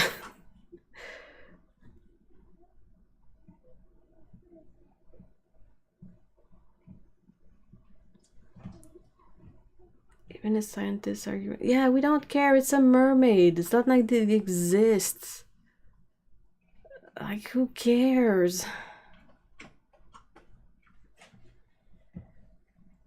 It doesn't look great because it's like everything is dark and you hardly get any color in the shots, and it doesn't feel at all like The Little Mermaid. And I was really curious about that, so I went to Google and I googled like The Little Mermaid, but the animated movie, because my memory of it is that it's really colorful, but I was like, is it actually? And I went back and there's quite a few shots like under the water at the bottom of the sea where the backgrounds are quite dark, but what kind of makes it work is that you still see stuff, like it's not fully like completely burnt out black footage. You still see stuff, and the fact that it's a cartoon, a hand-drawn cartoon that has been painted, like has painted cells that have been filmed, is that every time you have something animated on there, it is not as dark. Like, they will shift the color a bit to make it feel like it's darker, but Ariel is still pretty bright. Like, she's colorful regardless, and Flounder is colorful regardless of the setting, and everybody is colorful even if they're at the bottom of the sea. And if you look at just the backgrounds, they're kind of dark, you know. And of course, when Ariel goes to the surface and everything is super bright and colorful, so that's that. And then you have the musical numbers where everything is super colorful too. They ran out of stories to steal. Ugh.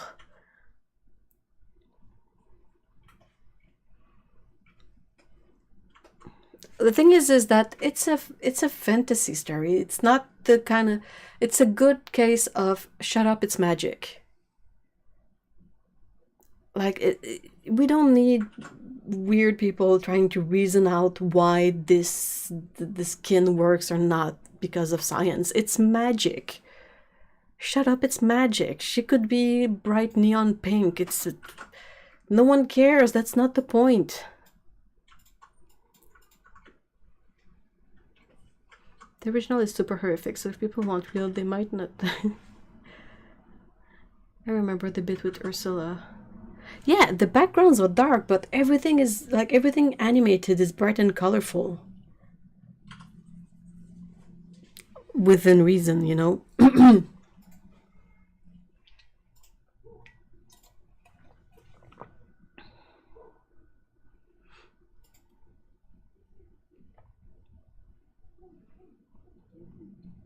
People are doing that to say that it should be played by her. That's... I don't know why people are really that hung up on who plays Ariel. The most important factor to play Ariel would be, can you sing? Because she sings a lot, and the whole kind of premise is about her sacrificing one of the things she values the most, her voice, because she has a beautiful singing voice, and she's willing to sacrifice that to get legs to go to the surface. So yeah, everything else not relevant. Well, can you swim? It's not like they're gonna film on the water anyway. It's all CGI nonsense. So they film on the green screen and...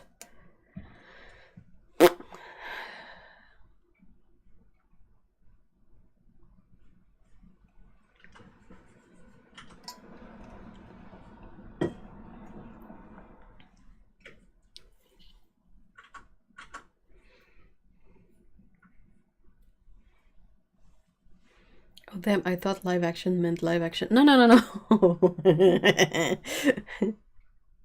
They're not actually really live action. They're still animated movies, but gritty, realistic animated movies, which... I don't know, not my cup of tea. I mean, it's true when you think on it, like something like The Lion King looks so realistic that you feel like you want to call it live action, but it's all like computer animation.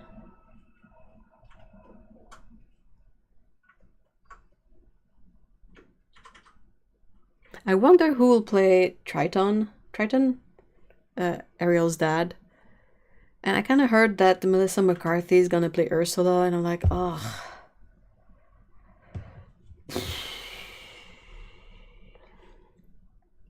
Is she the only barely chubby, funny actress out there?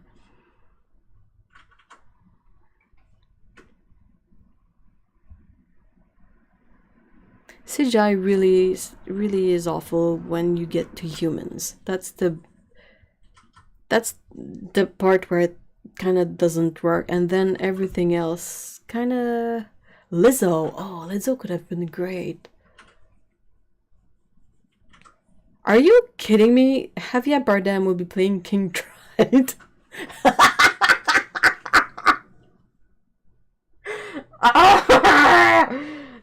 What?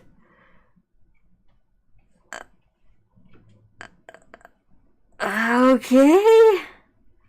What? I mean, he's excellent actor, not... But that's kind of weird. It's supposed to be Ariel's dad.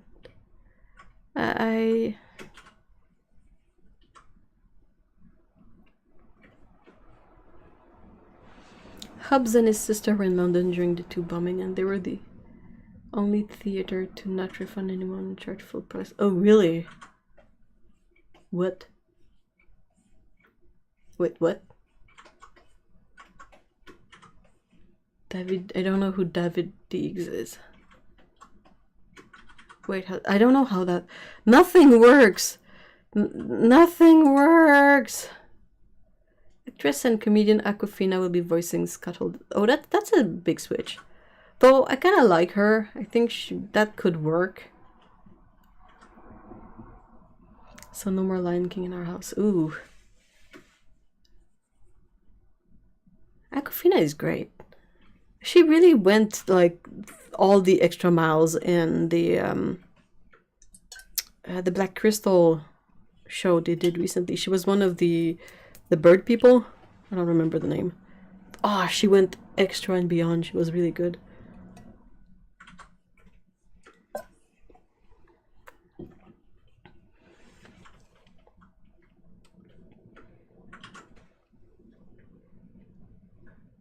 Esquisses, thank you. Yep. She was the gross one, and she was so good at it, and it was so disgusting.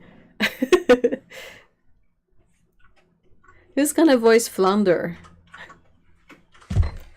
at this point?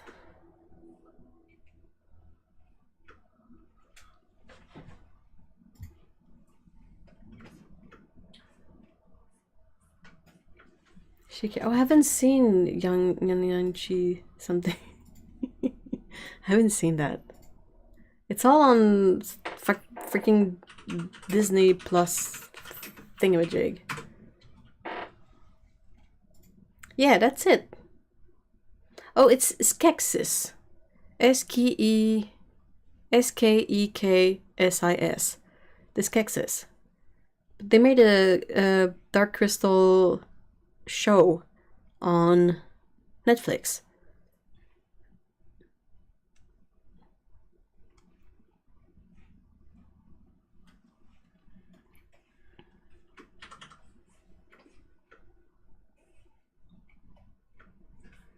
Yeah, it got cancelled. I know, such a bummer. Though the season that exists is quite fun to watch. Oh, in the Marvel thing. The only thing that I know about that show is something I saw on the H3 podcast is they made fun of the promo spot that Disney released, because they did it with Owen Wilson in the Loki show, and they did it with Aquafina in that, and they cut up the spot so much that you basically have a cut between each word the actor is saying. They really pasted together from whatever the actor said that was much longer, and instead of keeping it, they kind of shortened it to something that makes no sense. If you like listen to it as a sentence, like it doesn't work, it doesn't mean anything, and it's actually kind of funny. Most of my movie stars are here on YouTube. Aw. She was definitely the grossest of the Skeksis. Yeah, it was sort of her gimmick, but she was so gross. I kept being grossed out. I was like, oh my gosh. Oh, Shang-Chi. Yeah. I haven't watched it. Like I said, Disney Plus. But yeah, she's good.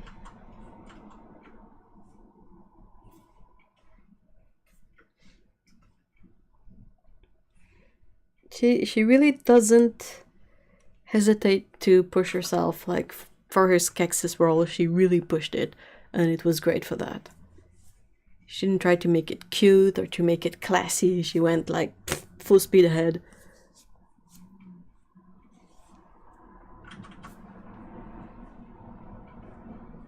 So that's good, but everything else is a bit confusing about the mermaid thing. It's probably not gonna be great, and it's probably gonna earn an insane amount of money.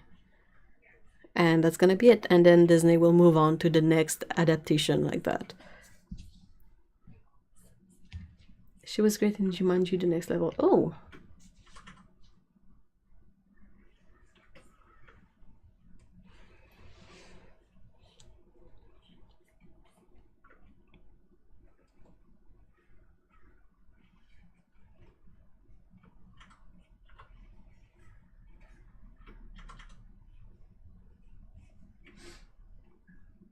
I really wish people would stop photoshopping real women, because I don't think I've seen it happen to a dude yet, but it's mostly been actresses or singers, and they kind of fix them, which is the most disgusting notion ever, by like photoshopping them to correct, which is equally disgusting wording, some of their features. They did it with Nancy from Stranger Things, and also like the Little Mermaid recently, and there's been others, I'm sure.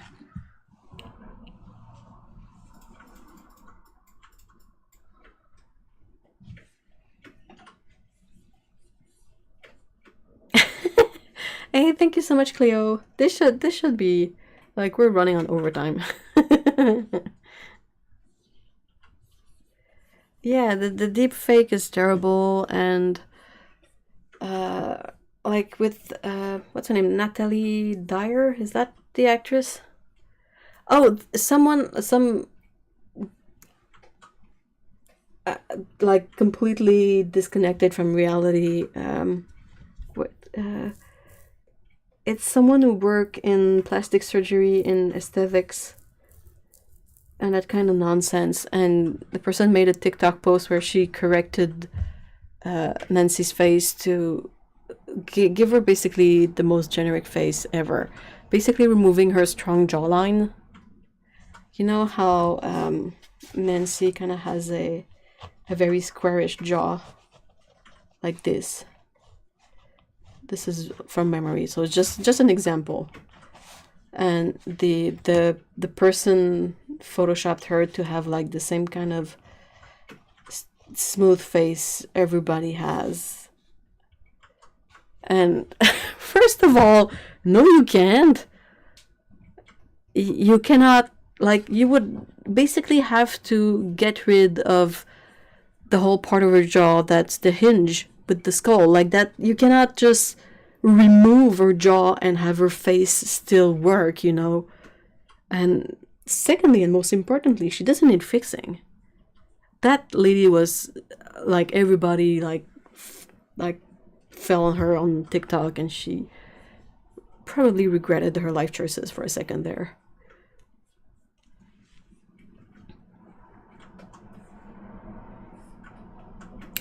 Melissa, what?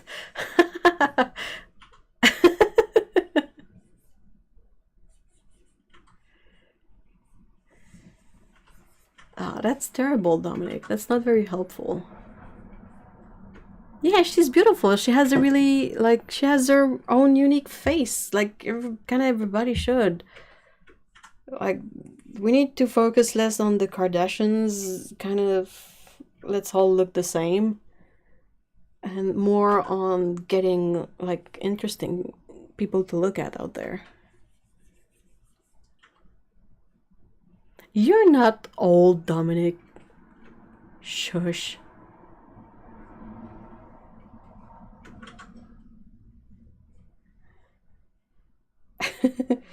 So yeah, that was like that was a trip and a half.